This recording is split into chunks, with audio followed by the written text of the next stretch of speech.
Like that happen in the grand finals. It is not easy, ladies and gentlemen.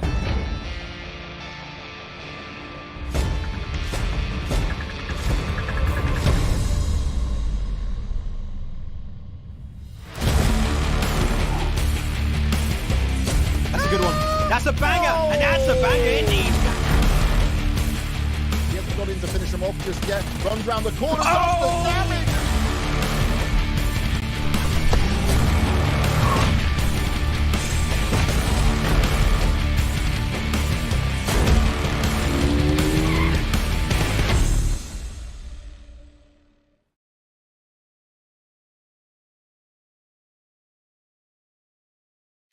What's up, guys? Welcome. It is finally time. It is time to kickstart the PUBG Mobile Pro League Africa. It is going to be the first one, and we are so excited to see what the teams are going to be bringing into that battlefield. Of course, my name is DK, and I'm not alone. With me is the ever amazing S-Proxy. How are you doing today? I am doing so great, DK. I've been excited this entire day for tonight. We're kicking off the action for the spring split of the first PMPL Africa. That's huge. That's absolutely huge. I can't wait to see the action. It is going to be absolutely insane. I mean, we've seen the teams playing in the respective PMCOs. We even have a few teams coming in from PMPL Arabia. And of course, we'll have a little bit of a look to see which of those teams are exactly, as we'll be going through everything as we progress and make our way even closer to the start of that first match. But I got to say, it is quite amazing to be here, to be on the screen, to be in this first PMPL Africa. I mean, the teams, like in fact, everyone has been just yearning for the opportunity to get into these PMPLs, and now the opportunity has come. The teams in Africa as a continent now has the opportunity to show the esports world what they are made of, what they can bring to the battlefield, and why they are a force to potentially look out for. That's exactly that. And we've talked about this quite a bit behind the scenes. I mean, the experience they're getting from this, that little bit of taste of, okay, playing against, the MENA teams, playing against, the Arabia teams, coming through with all of that experience. I mean, some of the teams, made it all the way up to PMCG. Like, they've got the experience, and they're going to be bringing in that flavor we talk about into the action, and they're going to get onto the same lobby as these experienced teams, and they're going to show themselves what they're made of. And as you said, maybe a force to be reckoned with. We're going to have to wait to find out. Yep, only time will tell where these teams are going to try and push themselves up. And as you've mentioned rightly so, we've seen a few teams make it all the way up into the PMGC, and that, of course, does demand quite a bit to come from these teams. But we've seen our teams come in from PMCO MENA. We've seen teams from our previous PMCO Africa seasons. So there's a lot that is coming to kind of the table here as the teams start making their way in. And of course, we are going to be starting it off today with our first match to see what the teams are going to be bringing. Of course, we have several maps to make our way through. But before we get into that, we have to take a look and our participating teams. As we can see, of course, we have our respective groups on screen. We've got Group A, Group B, Group C, Group D, and then, of course, Group E. Now, starting it off, we've got the Cryptics, we've got Team Darkness, we've got Mad Knight, Team Umbra, Lusail, Unique, we've got the Super Young Stars, Triple Esports, Blackjack Esports, we've got G3 Temper, Team Myth, Zero Tolerance, Intruder Africa, Next Level, 1 Million Esports, we've got SWAT 69, Masters Esports, Slime 4KT, Virtual Gaming, and then, of course, wow, that was a really long list. We got YONKOUS in there as well. Now, of course, we did see several teams coming through from the qualifiers we had leading up to this event. As well with that, we also had several name changes coming in as well. A little bit of a shuffle coming in there. But of course, first up, we are now going to, or rather next up, we are going to be moving over into our format to see what we have and what to expect for the league play days.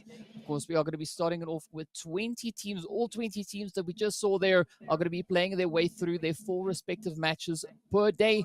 And at the end of these days, we will have the teams then move through into the Super Weekend. Only the top 16 teams from the league play will be making their way up into Super Weekend. Now, as we know, Super Weekend is going to be so important because that is the only way that the teams will be able to get enough points to make their way up through into those finals. So if you're anyone participating right here, that is where you want to be. You want to make your way into Super Weekend, you want to shine, and then of course make your way into those finals. And of course, speaking about finals, we got this amazing prize pool as well. Absolutely huge prize pool coming through for the region. As we've mentioned, not only are you getting some amazing experience, but you are getting an opportunity to take a share of this insanity that is the prize pool. And of course, as you mentioned, Super Weekend, most important weekend for these teams, because those are the only points counting towards getting you into those finals. And you know, a little bit added benefit on top is, of course, getting those winner chicken dinners on the Super Weekend is, of course, going to grant you a little bit of extra to your little prize pool going through there. So all of the teams, I can absolutely guarantee, are going to be gunning for that Super Weekend, as we all would expect them to. 4 teams, unfortunately, would not be making it. So you don't want to be one of those 4 teams that is left behind watching the rest of the action unfold. So hopefully, we're going to be seeing every single one of these teams push their absolute best performance through to get into that Super Weekend. And I mean, DK, we also have to give a bit of a shout out there to one of our sponsors, our first sponsor for the day.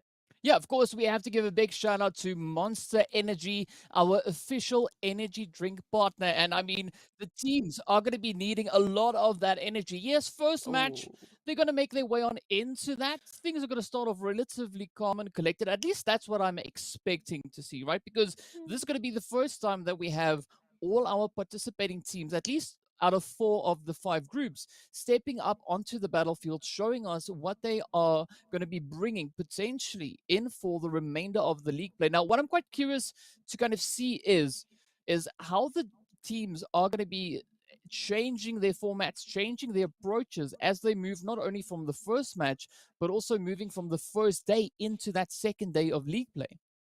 Yeah. So I mean, we spoke a little bit about it off camera. Of course, you know, there's this thing about holding some of your best, you know, your best plays, your best strategies in the bag to really surprise some of the teams. But there's the extra little added benefit and little added pressure that if you're not performing at your best, you're not getting anywhere. You're not going to get into that Super Weekend. You're not going to get that opportunity to get a winner chicken dinner. And then what? What are you keeping those strats for? So this is where we were talking about it, that decision making here. Okay, do we push for this? Like the same thing in any sort of game. Do we take this control? Do we rotate around? Do we focus on rotations? Do we focus this fight and get some valid kill points here? Because we know those kill points make a huge difference coming through to the final scores. All of that decision making is going to culminate into who is going to be the best teams. That's what makes a fantastic team, is a team that can make those decisions on the fly and make sure that they are the remaining champions getting that winner chicken dinner. So I'm keen. I just want to see how this is going to unfold. Like I said, I've been excited this entire day to see the first day, because we have some stats, you know, we have some information about the teams, but we've never seen them, all of these specific teams, on one server, on one map, duking it out. Yeah, it is going to be absolutely exciting. And of course, as I mentioned before, we've seen some teams come in from the previous seasons of PMPL Arabia. Now, with that, we have Lusail, we've got Cryptics as well, making their way on in. And with that, they bring in a lot of experience to the battlefield. I mean, they've been around the block several times. And we also have other teams that have come relatively close to making it up into the respective PMPL Arabia on the previous seasons as well. But what is so exciting is we've seen the teams really duking it out on the previous PMCOs. We've had PMCO Africa, we've had PMCO MENA as well, just happening last year. And a lot of potential had been shown there by a lot of the teams. And already, as we know, 10 teams came into the PMPL already qualifying for those slots, just based on their performance we had coming in from the previous season. Now, we also had those qualifiers come through, and there was a lot of teams really stepping up, coming in with quite a few surprising players, I've got to say as well. But I'm curious to see what they're going to do, right? Because as we saw on social media as well, we've got 3 teams that could potentially be fighting it out for control of Sanhok when we eventually make our way onto that. And unfortunately, I don't think we're going to be seeing that today, as we are going to be focusing a little bit more on Erangel and Miramar. But that is going to be a pretty good staple for these teams to try and build up those foundations. And I've said this many, many times before on many different broadcasts that building strong foundations, especially at the start, is going to be absolutely essential. And of course, speaking about those foundations, oh, wait, we do have a little bit of Sanhok right here. There we go. I love the surprises. But of course, we are going to be having a little bit of an Erangel heavy day here today.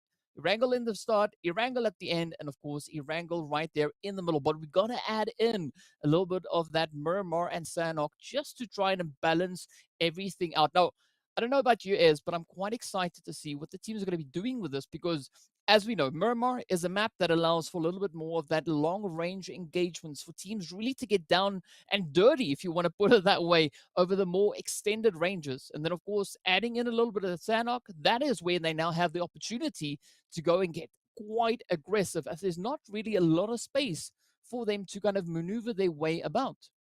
Yeah, rotations are much quicker. You also have a lot more in terms of sound cues. I mean, if there's a team taking a fight pretty close by, you've got that information. You can get those third parties coming through. But that's again coming down to that decision making. Do we go for this? Do we not? Do we focus on rotations? Because again, rotations, it's a pretty small map, as alarmingly deceptive it can be sometimes. It is a tiny, tiny map when compared to the likes, especially of Miramar and of course of Erangel. And as you mentioned, a very Erangel heavy. And I think we're going to be seeing this for most of PMPL, because if you don't have a fantastic Erangel, you're not getting those points. And Yep. so for a lot of the teams, this is where the strategy is going to come in. But of course, Erangel, we all love it. It's our bread and butter of PUBG Mobile. It is, in my opinion, the more balanced map. And it's, in my opinion, one of the maps we see the most. So generally, we do expect these teams to know a thing or two about Erangel. They should have it set up and they should have it ready.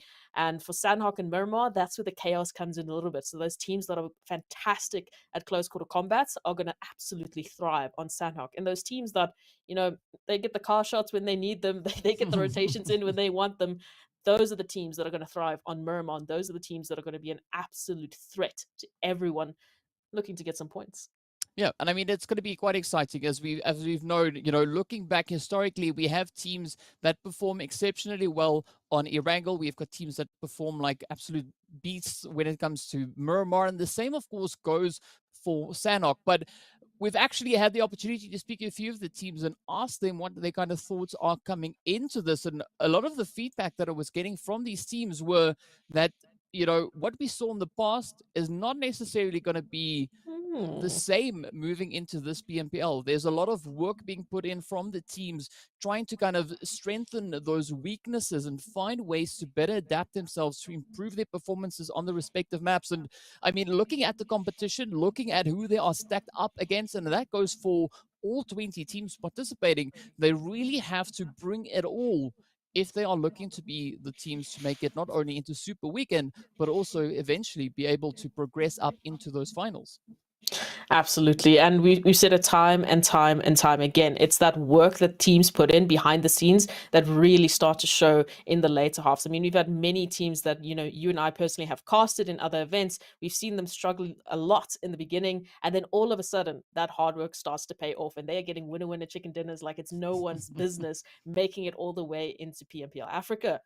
I mean, it's a beautiful journey, and we love to see those stories coming through to fruition. But again, it's those decisions. Are we gonna reveal our best cards right off the bat, or are we gonna wait? Like you said, that first map might be a little bit more of a getting to know your groups, getting to know who you're up against, and then we'll be seeing the action slightly ramp up as we end off to the rest of the maps for tonight. So I think it's going to be a good one. And again, we do have to thank another special company for allowing us to be here. And that, of course, well, is going to be the people over at Oppo. Right now, as we know, with upgraded performance and upgraded fun, celebrate your winning spirit with the brand new Oppo Reno 6 series. If you're wondering what it looks like, it is the one that we can see right over here, of course. The designated smartphones for PUBG Mobile, Middle East, and Africa Esports in 2022. Now, it is great to see so many endemic brands and also non-endemic brands actually getting involved in these events. And this really aids in pushing esports as a brand forward in an amazing region like Africa, because I'm quite excited to see what kind of growth is now going to start to come into this region. I mean, we've been yearning for more action and more events and more exposure to come into the Africa region. And I mean, having this event is going to be absolutely amazing because the teams are now presented with those opportunities. They can show the rest of the international world why Africa is a place to watch. And I gotta say, is like we're making our way closer and closer to the start of this first match, right? As we saw, it is going to be Erangel. Now, do you think that there's going to be any particular things to look out for? Because I personally think that the teams are just going to try and kind of, dip their toes in the water, trying to get a feel of what the opposition is potentially bringing to the battlefield. That's the thing. As we mentioned, this is the first time we're seeing all of these specific teams on one lobby together. Yes, some of the teams might be familiar with each other, especially coming through from the qualifiers, because that's where we had, majority of our teams coming through. But for other teams, they're like, I don't know. I don't know what I'm playing against yet. I don't know how it's going to be when I get on that lobby and I take that first initial engagement. So yeah, I definitely think that there's going to be a little bit more passive play coming through. There's going to be, as you said, dipping their toes in the water, getting more information on their opponents. I mean, we might have teams, like Cryptics who, started off and they're like, I'm going to go for this. Next map coming through, there's going to be a different Cryptics coming through. But maybe, the Slime Pork AT is going to come through. Maybe some of the other teams are really going to surprise them and they might have to rethink their strategy. Again, this is all the next 2 days. The days of league play is to get you into Super Weekend. The points you accumulate in league play, they just get you to Super Weekend. Super Weekends, those points get you through to the finals. So those are the absolutely crucial points. So for some of the teams, they might do just enough to get them into Super Weekend, and that's where they really showcase everything. That's where they put the foot to the pedal, and they just absolutely go for it. So we'll see. Yeah. And of course, the nice added bonus on top of that is that they're also going to be getting an additional cash prize per chicken dinner, right? So there's also that extra incentive for teams to push even harder to step up those performances, to bring in these absolutely fantastic performances and plays. So, Super Weekend's going to be exciting. But before we get ahead of ourselves, right, we have to focus on today. I mean, it is day one. We're waiting to get into our first match of the day, waiting to see what are we going to be having with regards to those flight paths, where the teams are going to be going. And we do know that the teams, of course, had a few test plays or test runs on the maps just to kind of, make sure everything is configured properly and everything is working the way it should be. But I'm curious to see whether or not we're going to have a few hot drops potentially coming out, as we do know that there's going to be 16 teams stepping up. And of course, we are going to be having the players there from Group A, Group B, Group C, and Group D stepping up onto the battlefield first, after which we're going to be rotating out each of those teams. So Team E is sitting out for now. Next up, Team D is going to be sitting out. Then we'll have C, B, and then Group A sitting out. So everyone will have their chance, will have the opportunity to kind of prove to us what they can bring. And it does seem like we are maybe getting ever closer to kicking it off. We do have a little bit of action potentially coming in towards that plane. So, I mean, you want to make any predictions as to who you think is going to be stepping up in this first match? You're putting me in the hot seat here, but Yeah. I'm definitely going to be keeping my eye out for Cryptics. I'm definitely going to be keeping my eye out for, you know, some of the local favorites like Slamfork AT. They are teams that we've seen time and time again do some absolutely amazing work. And you, DK, it's your turn. Well, I'll have to agree with you on Slime 4KT. As we know, they've won one of the previous seasons of PMPL Africa. Then also we had the players from YONKOUS, I believe, also walking away with one of those victories. But it's going to be interesting to see how the teams that have participated in the previous 2 seasons of PMP Africa, PMCO Africa, wow, I can't speak today, are going to be mashing up when they meet teams like Cryptics, teams like, for instance, Lusail, even the players coming through from Team Umbra, who we saw bringing in a really, really strong performance coming through in those qualifiers. But of course, then we also have the players coming in from G3 Temper. They've also been quite a formidable foe, as well as the players coming in from Blackjack, which we saw also in the qualifiers stepping up to the plate, coming in with those performances and making their way straight up in towards that. So a lot of potential things that could come from this, and a lot of speculation also is going to come still from this. But as we look onto our flight path and our map, we can see that we are starting all the way over towards that eastern side over at the Novo power plant direction, and of course making our way right across towards Georgia Ball. So a relatively decent flight path to start it off here with S, but now we got to wait to see what that first zone's going to bring. Yeah, I feel like this flight path really gives a lot of options for some of the teams. I mean, they basically have free reign from the map. But again, like you said, that zone going to be coming through might be putting a little bit of a nail in the coffin for the plans of some of these teams. Because as we know, rotations are a little bit difficult sometimes, especially if you're running through multiple teams. Already a few teams dropping there towards Malta Power. I think 1 or 2 teams going there towards Military Base. And it's a beautiful spread coming through. I'm still watching to see if we're going to see any initial contention, any initial engagements off the bat. As you mentioned, maybe a few hot drops to start us off on day 1, but so far we are looking pretty nice and scattered. We're looking pretty healthy, so that zone definitely going to be a huge contender and a huge conversation point for us. And okay, I feel like both the plane and the zone is behaving today.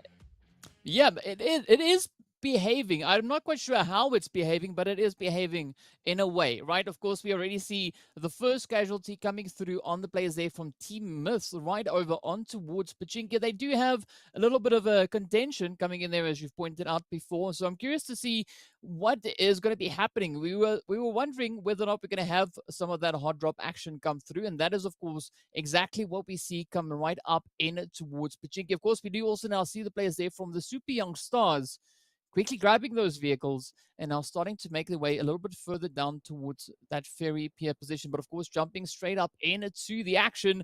This is what we've been waiting for. We've been waiting to see who are going to be the teams to step up. And it is none other than Mad Knight. And of course, the players coming through there from the side of Team Myth. So definitely, an interesting play could be coming from here. I mean, both teams still having relatively decent numbers. Myths, as we saw, already losing the first one. But this is where it now gets quite interesting, and it is going to be quite essential for teams now to try and kind of make it past the looting phase and get into some really strong positioning, because we know the zone, center zone, is just a little bit further away over towards that eastern side. So Pachinko could, for now, be one of those contention points to be holding, as you know, a lot of teams could potentially be looking to rotate around, particularly maybe across towards that church we have up in the north.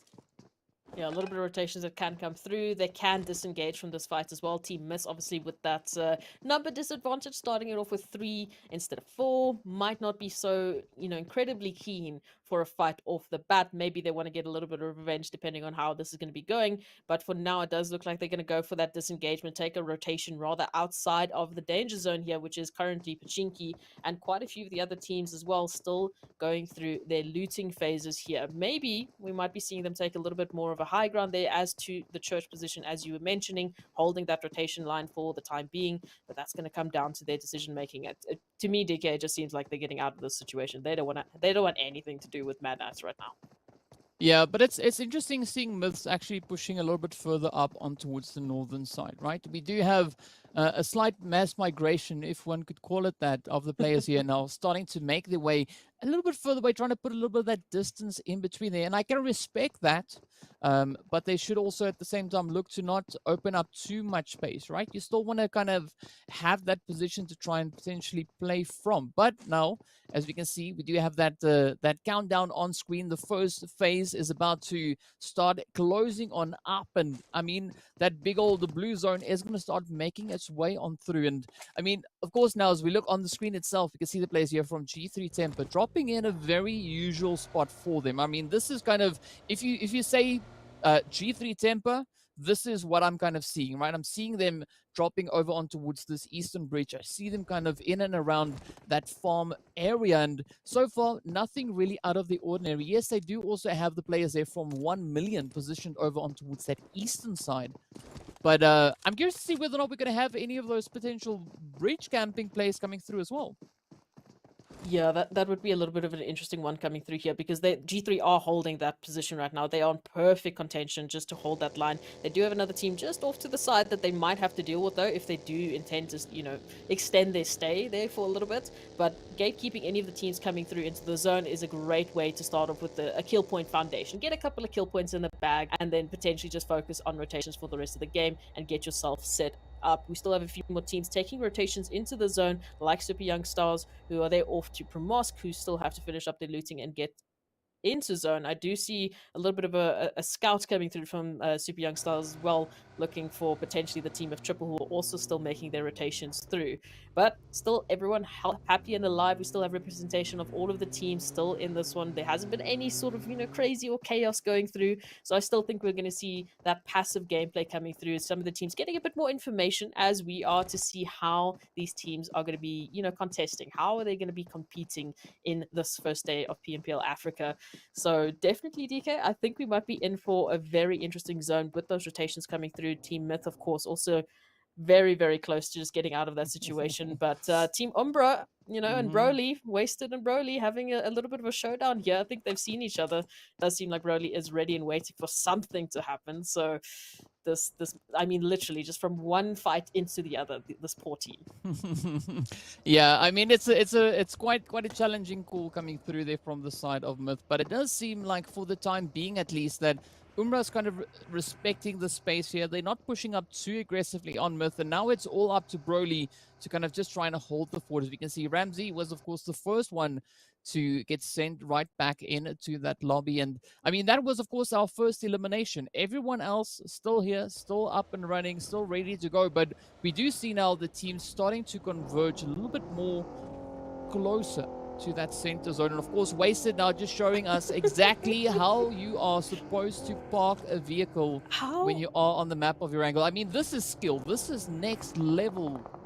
I want to know how. I want information, but we're talking about Team Myth and Team Umbra. Here come the cavalry. Shadowdown going down now, as the rest of the team of Team Myth have come through for a little bit of revenge. You know, they don't want to be the only team with 3 players left alive, and they're prepping nades to go through and get the connection onto Wasted. Broly, the solo man coming through here for Team Myth. I mean, we were talking about a little recon going through, and here he goes, getting 2 confirmations on Team Umbra to start it off. I mean, I thought they were at a disadvantage, DK. What's happened? Hey, like I said, you know, the teams are going to surprise us, and what a very comfortable kind of push that was coming through from Broly. I mean, Broly just looked so confident, moving up, cooking up that nade, sending it through. Now the cavalry, as you've mentioned, is also now pulled on in. We do see Moomin as well as Farok also now just looking to strengthen this position. And of course, we still have that vehicle parked in its very interesting position. But I think that was kind of the downfall for 2 of the players there, right? Because they were, let's be honest, a little bit distracted by the vehicle parked in such an interesting way. I would also... Yeah, I mean, I would probably be out there taking photos and screenshots and everything. It's just like, look at my parking skills, right? This is absolutely amazing. But unfortunately, this is PMPL Africa. This is day 1. This is match 1. Everyone is hungry. Everyone is eager. And any opportunity you present to any of the opposing teams, they're going to grab it with both hands, even, I don't know, even maybe with all the hands they have at their disposal. Absolutely. And I mean, Team Myths, you know, they probably wanted to get a little bit of revenge on Mad Knight for taking one of their players, but now they've one up them. They've not only taken 1 kill, they've taken 2 to get them set up for this first map of the day. And that zone closure is going to come through, and it's actually going to be cooling. It's actually going to be pulling towards prison, school, mansion around that side with farm.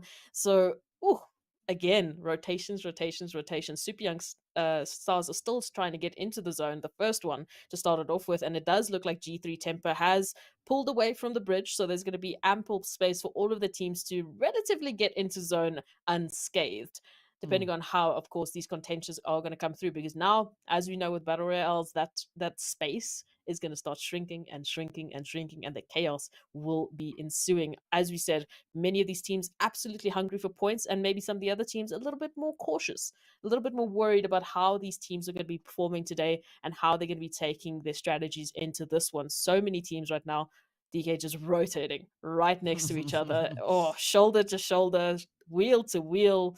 It can be absolutely crazy, yeah.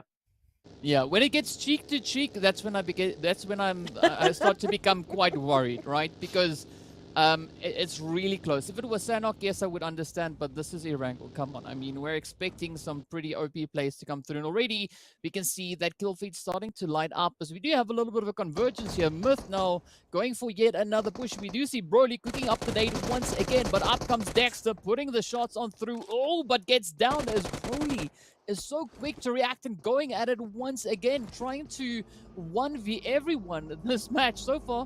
1 million being put on a slight bit of a back foot, but Farok comes up with that silver platter delivery right then and there, gets taken down almost instantly, and this is not a good position now for Broly to be in. Yes, we saw just now that Broly is quite capable of holding their own against the teams moving through, but this is exposed because we've got Umbra on the one side, we've got 1 million right here up alongside them, of course.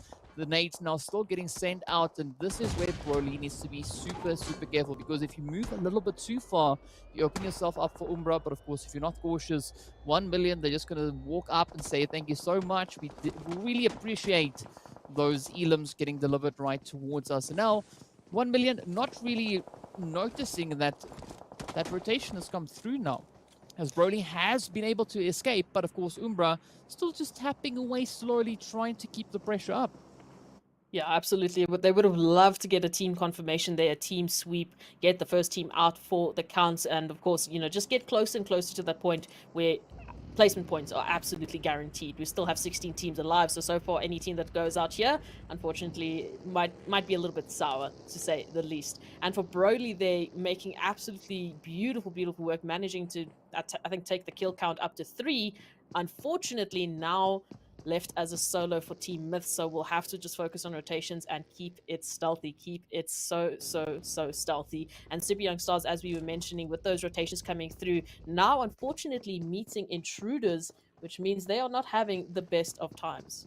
Yeah, I mean, it is going to be a little bit of a challenge. And I mean, particularly looking at this kind of map situation or the zone situations we can see on screen right now, the team's still keeping their space and they are getting pushed a little bit closer. We do have the players there from Zero Tolerance, of course, now making their rotation through that kind of Rozhok region. As you've mentioned, they do have several teams positioned up ahead of them, and now with the zone moving even further up towards the north, it is going to be quite a difficult task at hand, particularly for the teams looking to rotate up from that southern side, right? They have a lot of ground to try and cover, but not a lot of options really, and a good position that I do potentially see is up in towards that northeastern side, as we do have the entire field open. But I mean, the field, that's a whole different beast all by itself. Whole different beast, absolutely. And I mean, you're not working with a lot of cover. You are literally running from grass patch to grass patch, so it might be difficult for some of the teams if they're not ready and set up for this, maybe getting a couple of vehicles or structures to work with off the bat. And for many of the teams, they still have to just get their rotations in, so you can see most of that space is absolutely just left alone. And G3 Temper taking a look at intruders, taking a beautiful stroll here through the map, but they're just going to be leaving them alone because they have a little bit more to deal with right now. They can't fully focus on intruders who are going right past Broly. So Broly also needs to be extremely careful here. Of course, G3 Temper taking a little bit of contention here, looking for a little bit of something towards Darkness. And unfortunately, Darkness just holding the line. They've got the buildings to work with. But as we turn our attention to Mad Knight and Super Young Stars in their own contention, Joker is down. And of course, the cavalry for Super Young Stars has to come through here. T'Challa rotating around now. A couple of shots being thrown out just to give a bit of a warning sign here. T'Challa now trying to find an angle here to work with. Nades being prepped. But you need to be careful because there's some bullets going into the side with another nade to top it on off. The cherry on top coming through here for Mad Knight, and Super Young Stars not in a position to really be feeling good about the situation. But I gotta say though, is I'm liking that position coming in from Agent 47, right? Just trying to hold on to a little bit of the high ground, coming in behind the Super Young Stars here, as we can see Chala now getting picked up. First one down, and 3 more to go. We do have Joker, Darko, as well as Lashin now trying to just hold on to the ground they are positioned on. But of course, we do see that big old blue zone starting to make its way on through, and this is a good decision coming through from the Super Young Stars as they grab that opportunity with the blue zone now on its way in to quickly try and sneak their way on forward. But now I'm curious to see, are they going to try and hold on to the high ground that we do have just a little bit further up? They also still have quite a bit of ground to try and cover to make it up into that zone. I mean, they're not the furthest way away from zone, but this could definitely be a play that maybe could be turning into favor of the players there from Super Young Stars, as, you know, they have that option to get themselves positioned in zone, turn around, and maybe look to just pick off. But they have to be careful as we look at the rest of the spread here. We do have the players there from 1 million also positioned just a little bit further up. Nothing too much just yet, but it is going to add to the difficulty with what the players really have to work with here. Absolutely. Like we were saying, we saw G3 Temper, you know, just taking a look at intruders, making their rotations through, and you thought that was bad enough. Now look at all of the teams, look at all the space that they now have to work with to actually get into safety here. And you can see many of the teams haven't even had an opportunity to get out of the car. No, it's just been driving straight into zone from the beginning of these last 2 zones, especially for the likes of Super Young Stars or Mad Knight, who need to get into the zone, into safety. And I do see 2 knocks coming through from the zone there for Mad Knight. So unfortunately, I mean, after all the work that they've just put in, they're down to 2 players, with the zone coming through as the MVP, unfortunately, for some of the other teams. So that's really going to hurt them in terms of the numbers game, but they should be able to at least get the remaining 2 players into zone, which of course is going to be Kingman and the Beast, and hopefully they will still be in this one. Now, as we take a look at it, information through Stars and Team Myth right next to each other. He's still just hiding, hoping no one is going to find him for the rest of this map. And Intruder's now having a little bit of damage here because Darkness is pulled up on with nade spread, ready to get some eliminations here and to get some confirmations. Nades going through left, right, and center. Manuel absolutely going on a tear here, making it so difficult here for Intruders to stay into this one. Oh, I gotta say, I am loving this. Look at Darkness stepping up, coming out of nowhere. Tornado just comes storming in, rushing in, causing chaos, sucking up those elims, just adding them to the list. And with that, of course, an absolutely phenomenal play coming in for the players here of Darkness. But now we are down to 15 teams. We still have 50 players. We are 17 minutes in. We are in the 4th phase. We do have that lovely blue zone about to start making its way on in once again. The shots, of course, are going to continue to find their way forward as we do see Beast now here from the side of Mad Knight, quickly just trying to make that play. Broly still holding on, but this is where the action is going to start rolling on through. The teams are now getting pushed further and further together. Blackjack, of course, we do see positioned over on towards the eastern side, just a little bit further up. You can see that, of course, on the mini-map, but there's going to be a lot of fighting yet to come from this. And, of course, Reverb now going to be trying to just reach across with those nades, just trying to potentially put a halt to any of those advances coming through. But Broly, oh, I'm feeling so sorry for Broly here because this is not the most ideal position to be in. You can't really budge, you can't move. Not only do we have Darkness creeping in, but there's also still numerous teams positioned in the vicinity. So Broly needs to play this one next level to get out of this spot. He needs to literally be avoiding bullets within the smoke, and now that might be coming through because Moman is pushing on in. They want this confirmation. They do not want to be worrying about a snake in the grass here holding the line, and Brody has been absolutely massive tonight for Team Myth, but can he avoid the bullets, the nades, all of that coming through? It was a little bit just too much. Team Myth's going to be going out in 15th position here, and now Blackjack Esports, they've heard the commotion. They want a piece of the action here. They want to get a little, a little bit of something themselves. They're going to be throwing a couple of bullets on through, and this is really where the teams start to pick away at each other. Same can be said here for 1 million, and of course G3 Temper, who are just trying to roll on around. I feel like Felix is just trying to get some eliminations here with the car. It's looking a little bit like a fun ride here. Yeah, I mean, it does look like Felix is looking to go to town, or is that flex, whichever way, we'll just flex on the names. It's going to happen.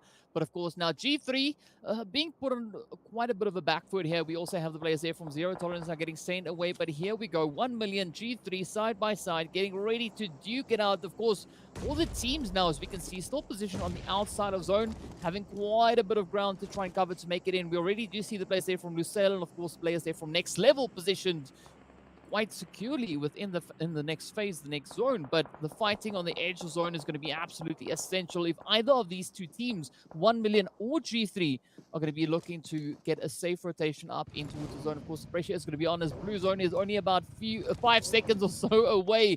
Closing in once again. A Knight now trying everything in the arsenal to get that position going. But of course, look at this now. SWAT 69 taking out Cryptics as they come rolling on through. I mean, I said the teams are going to surprise them with the performances. And here comes SWAT 69 taking down the team of Cryptics. And now, of course, players here from Team Unique looking to capitalize on that even more so.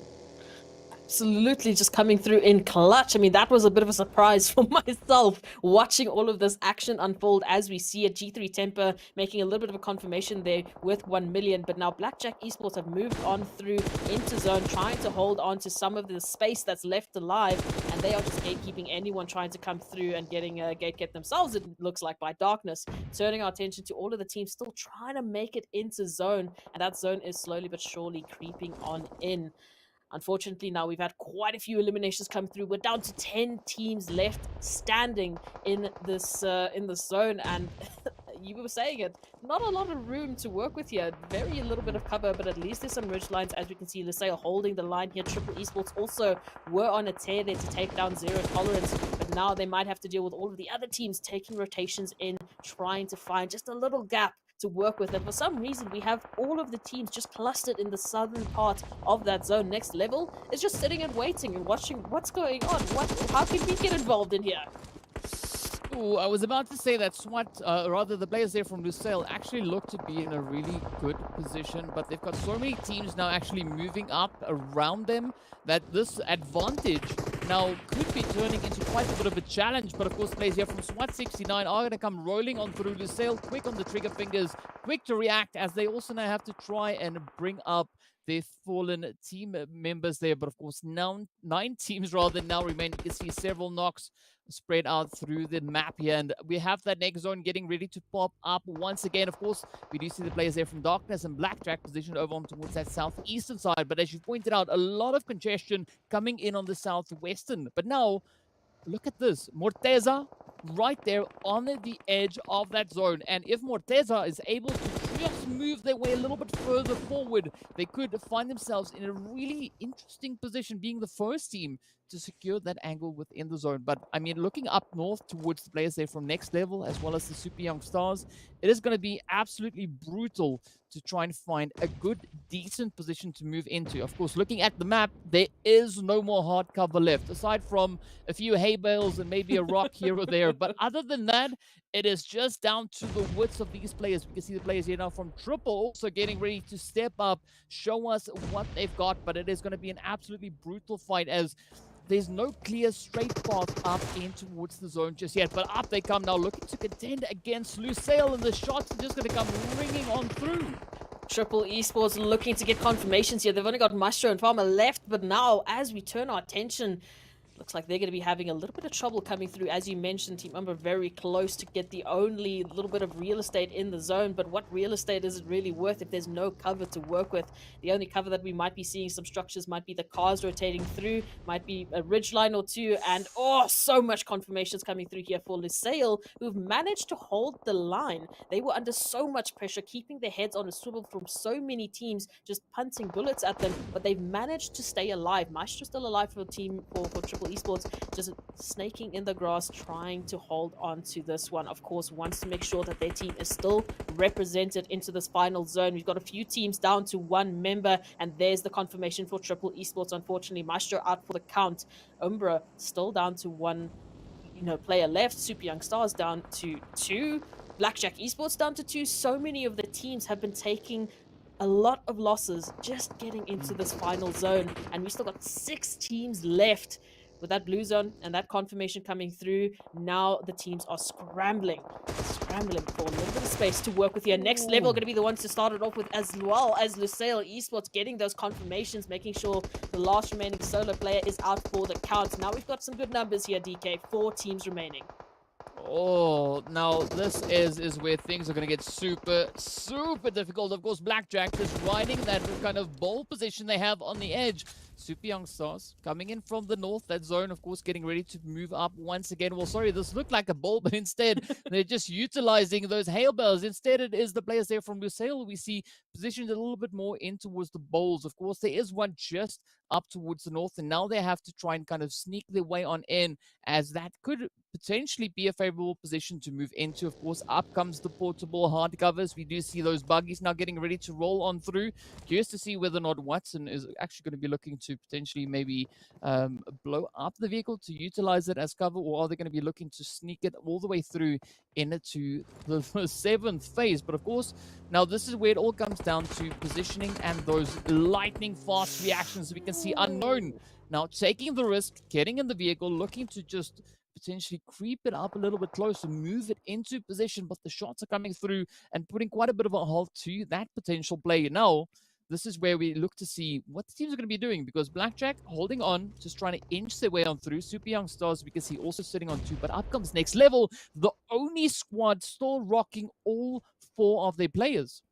All 4 of their players indeed, but they also haven't seen much of the action up until this point. They've been holding the northern part of that zone, so they haven't really been seeing anyone up until this point. As we mentioned, Unknown, unfortunately, goodbye. There was a nade right next to you. I don't know if you saw it, and now Next Level have to get a little bit of a few repercussions coming through, because they need to get some payback here for Super Young Stars, trying to hold the line. They do have 3 kill points in the bag, but of course the rest of the teams like Lusail and Blackjack Esports coming on through to try and find a little bit of cover. As you said, only really ridge lines to work with, and the portable cover of the buggies and the cars coming through. It's not a lot of work to be given here, and that added danger that a car at any point can blow up and there goes your cover and maybe your life. That's a little bit of stress for these teams to work with. Blackjack Esports now with 6 kill points in the top 4, holding the line. The cards are coming through. Lusail was looking at the same strategy that we saw Felix working with earlier, and we're just taking a ride with the buggy. We're gonna find all the snakes in the grass, and we're gonna take them out for the counts. What was that? I mean, Watson just strolling on up with the buggy, running right over Blackjack, sending them packing. And with that, we are down to our final 3 teams. It is still going to be the players there from Next Level, rocking up with a full squad. Lusail, as we can see, trying to just hold strong, hold their position, hold the angle, but Super Young Stars are coming through, just hitting them up. Of course, Lashin not going to come slashing through with any nades this time around, as we do see that knock coming in. Darko now being put in a really difficult position, of course, caught on the outside of zone. The zone now kind of just tempting them, as all the players only now have to condense their current position to get up into the next secure play. But here we go, Lusail looking pretty good, looking pretty decent, rolling up from that southern side, now utilizing the terrain, utilizing what vehicles they still have to their, or rather at their disposal. But look at this, Next Level still just holding in. They are just utilizing their numbers, spreading out through the zone, looking to see if they can cover as many of these angles as they can. And of course, they are advancing their way forward, creeping closer and closer right up onto Super Young Stars. But look at this, Salam Just trying those angles. Gaddafi coming through with a head right on towards Lashin. And now, oh, the Super Young Stars getting eliminated. It is down to our final two teams. It is going to be next level up against Lusail. The shots come through. You can see the knocks coming in. Of course, that blue zone is going to start forcing their hands, pushing them further and further forward. Gaddafi now just trying to cut it through the grass, but up comes Salam, picking the first head right up on towards Unknown. Gets the confirmation. It is going to be, oh, some pretty tough plays. It's going to be a 2v3, and it does look like it could maybe still be in favor of either of these teams. The numbers now being reduced right down to 2. It is going to be Lusail on 2, as well as the players here from next level. But who will be the one to step it up? Lusail already rocking out with 13 elims. Up comes next level, sitting on 5. Will we see that 15 bomb dropping in from the elims? Up comes the head. Oh, Lusail, beautiful trade-off between next level and Lusail. It is down to a 1v1. Watson and Azar, are they going to be able to wrap this one up? Just trying their best. Of course, the Groza now in the hands of Watson. Is it going to be able to maybe make a play? I don't see any utilities in the bag. I mean, as this would have been a beautiful spot just to lob one of those very uncomfortable grenades across. And now it is going to be that face-off, that showdown between Lusail and Next Level to show us which of these two teams are going to be the one to walk away with our first winner chicken dinner right here in PMPL Africa Day 1. And it is going straight to the players there from Lusail as they reign supreme, bringing it in. And wow, that was just beautiful to witness. I absolutely love the designated driver strat coming through from Watson there for Lusail Esports, just driving through the grass, finding a couple of snakes in the grass and saying, you know, we're going to take those eliminations. Thank you very much. But absolutely coming in clutch there right towards the end for Lusail Esports. I mean, at any point, I was like, no, of course, next level should be, they should have this. They've got 4 players left alive in this one. They've got all of the cover that they've, you know, had since the beginning of that final zone. But Lusail Esports, even with the disadvantage with numbers that they had, they made a plan and they executed it brilliantly. Again, designated driver strat. I mean, I haven't seen that one yet. I'm loving that. Yeah, I gotta say that was absolutely beautiful to see. I mean, like we knew that we are going to be seeing a few surprise plays coming through, but I mean, Lusail just stepping up to the plate, right? We saw the same come through from the players there of Next Level. I mean, so many surprise performances coming in. Teams that we'd expected to last a little bit longer on a map like Erangel actually getting sent back into the lobby relatively early. But I mean, we saw a lot of these teams, and in fact, we had quite a large number of teams making all the way through up into those late phases. So, you know, you can see the kind of mentality coming into the first match. A lot of teams being a little bit reluctant, don't really want to try anything too crazy just yet, but it can only go up from here, right? Of course, first match, done and dusted, right? The nerves should have settled now as everyone has had, well, at least 4 of the 5 groups have had their first go at the map. I think the next one's also going to be quite interesting now that we have the addition of Group D being put to rest for this match. Well, that's the wrong way to put it, but let's go with that for now. And of course, the addition rather of the team of Group E stepping up to the plate and showing us what they've got on the battlefield. Yeah, look, they might have been sitting and prepping. They obviously won't be able to see this in the real time that we have, so they won't have a really good clue of how they're going to be expecting these teams to be playing. So they might be the team that we will see in this matchup going a little bit more passive, maybe a little bit more careful to see how they want to contend, with the rest of the teams. So that might add a little bit of a change in pace. But again, this was such a surprising breakdown, I think, for many of the teams going through into this first Erangel with the expectations that they had, of course, with the stats that they could dig up as well as we could.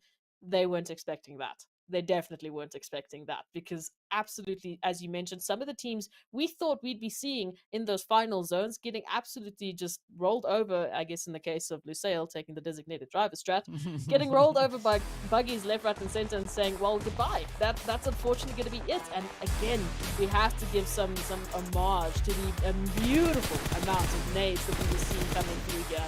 But DK, I think that was a very good start for these teams. With the Erangel down in the hatch, they have some plans. They have some idea of how to take these next rounds. Yeah, definitely will. And I think on that, we are going to be hopping into a quick break. Potentially not quite sure, but of course, we do have some fantastic highlights of the pure chaos we had erupting on screen just a few moments ago, leading up to the end of this absolutely amazing start to the PMPL Africa. But well, yeah, just look at these players that are coming through. I mean, this is what we were expecting. You know, the team's still just holding on, as we saw. Only around about that fifth phase is where we started to see those numbers dropping down into only 9 teams. Only 19 indeed. And again, it was holding that line and really no cover to work with. But somehow, some way, a lot of these teams made sure that they were the final standing. Lusail Esports was one of the first teams that we saw really having to keep their head on a swivel from the get-go. From about 8-9 teams left, they were absolutely surrounded time and time again. But as you can see, the designated driver strat, it's just absolutely amazing. We love to see it, and they somehow, some way made it work. And it's this last-minute decision-making that really sets a team apart for PMPL Africa, and I want to see more of that going into our next map. Yeah, it is going to be quite exciting to see what the next map will bring to the table. And as I've, weirdly stated before, we are going to be seeing the players from Group E rather, joining us on the battlefield, and Group D sitting out on this next match. So definitely quite an exciting one to be looking forward to see what these teams are going to be bringing to the battlefield, who are going to be the ones to reign supreme as we are going to be making our way over on towards Miramar. Now, we saw Erangel getting started, everything looking pretty interesting. I do expect quite a few changes still to come through. As we know, that was only the first match, right? It's not really a clear indication. It doesn't really tell us too much about what to expect for the remainder of the day, but all we can hope for is that the teams just keep on capitalizing and building on the performances we had already coming through on that first match. But you know, Miramar is going to be where it's at. And again, we do know a lot of these teams have kind of their favorite positions they like to move into. And I'm curious to see whether or not we're going to be seeing those hot drops now come in, as the teams are potentially looking to see whether or not they could actually utilize the positions that they've been training themselves on, or whether or not they'll have to maybe rethink that strategy and come up with a few bold moves along the way. That's going to be the question, especially on a map like Miramar, where you might go time and time again without seeing anyone until those final moments, because there's just so much space to work with. It's such a vast map that they might have to depend on those hot drops to get some initial kill points and initial eliminations, and to set themselves up with a strong foundation leading into the rest of that map. And again, as we've mentioned, first map done and dusted. The nerves are out of the corner. They have an idea of who they're playing against. It's only that addition of the one group that might be a little bit different, and that might be a little bit of a question mark for some of these teams. But as we go on, they're going to know what they can and cannot do, what they can get away with, like the designated driver strat, and what they maybe can't.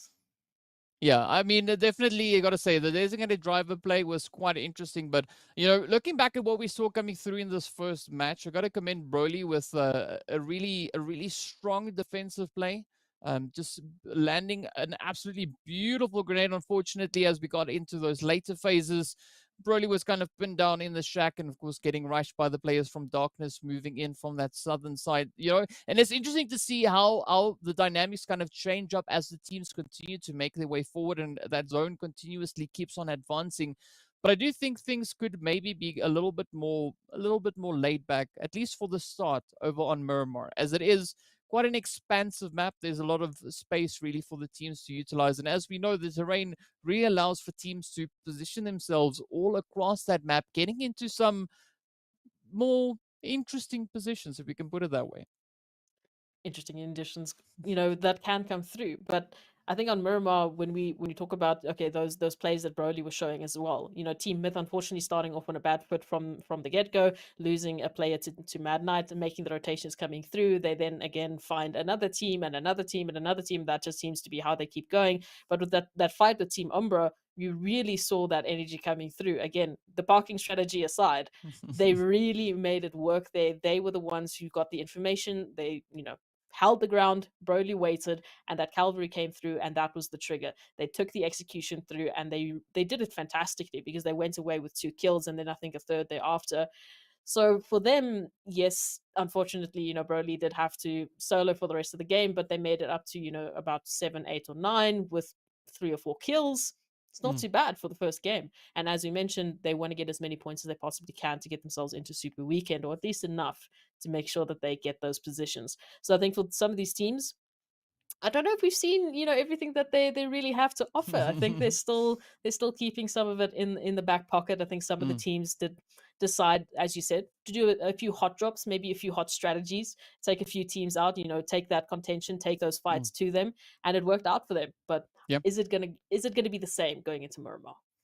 Ooh, we'll have to wait and find out exactly what that is going to be. But of course, we have to also start making our way towards the kind of points coming in at the back of this last match. We did see those plays come through. We did see, of course, the players there from the side of Lusail coming in with some really strong efforts with regards to those Elam points that they brought in. And not only the chicken dinner they were able to walk away with there. And when we saw them last, right before the end of the match, they were sitting on double digits. So, I've got to say, I'm quite curious to see what the results are going to be for that. But it's a potential indication of what we could be expecting, kind of on Erangel itself, right? As we've been talking a little bit now, saying that we also do have the map there of Miramar being the next one to come on through. We're not 100% sure what is going to be happening on that. And of course, just looking for a little of, we could potentially be moving into a quick break as well. But well, yes, on that one, we are going to be hopping into a quick break to see, just make sure that we've got everything locked and loaded for those results. So be sure to stay tuned and we'll see you guys right back after the break.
Hi guys, and welcome back. We just finished off the first match, and we are now getting ready to move straight up into our second match, heading right over in towards Erangel.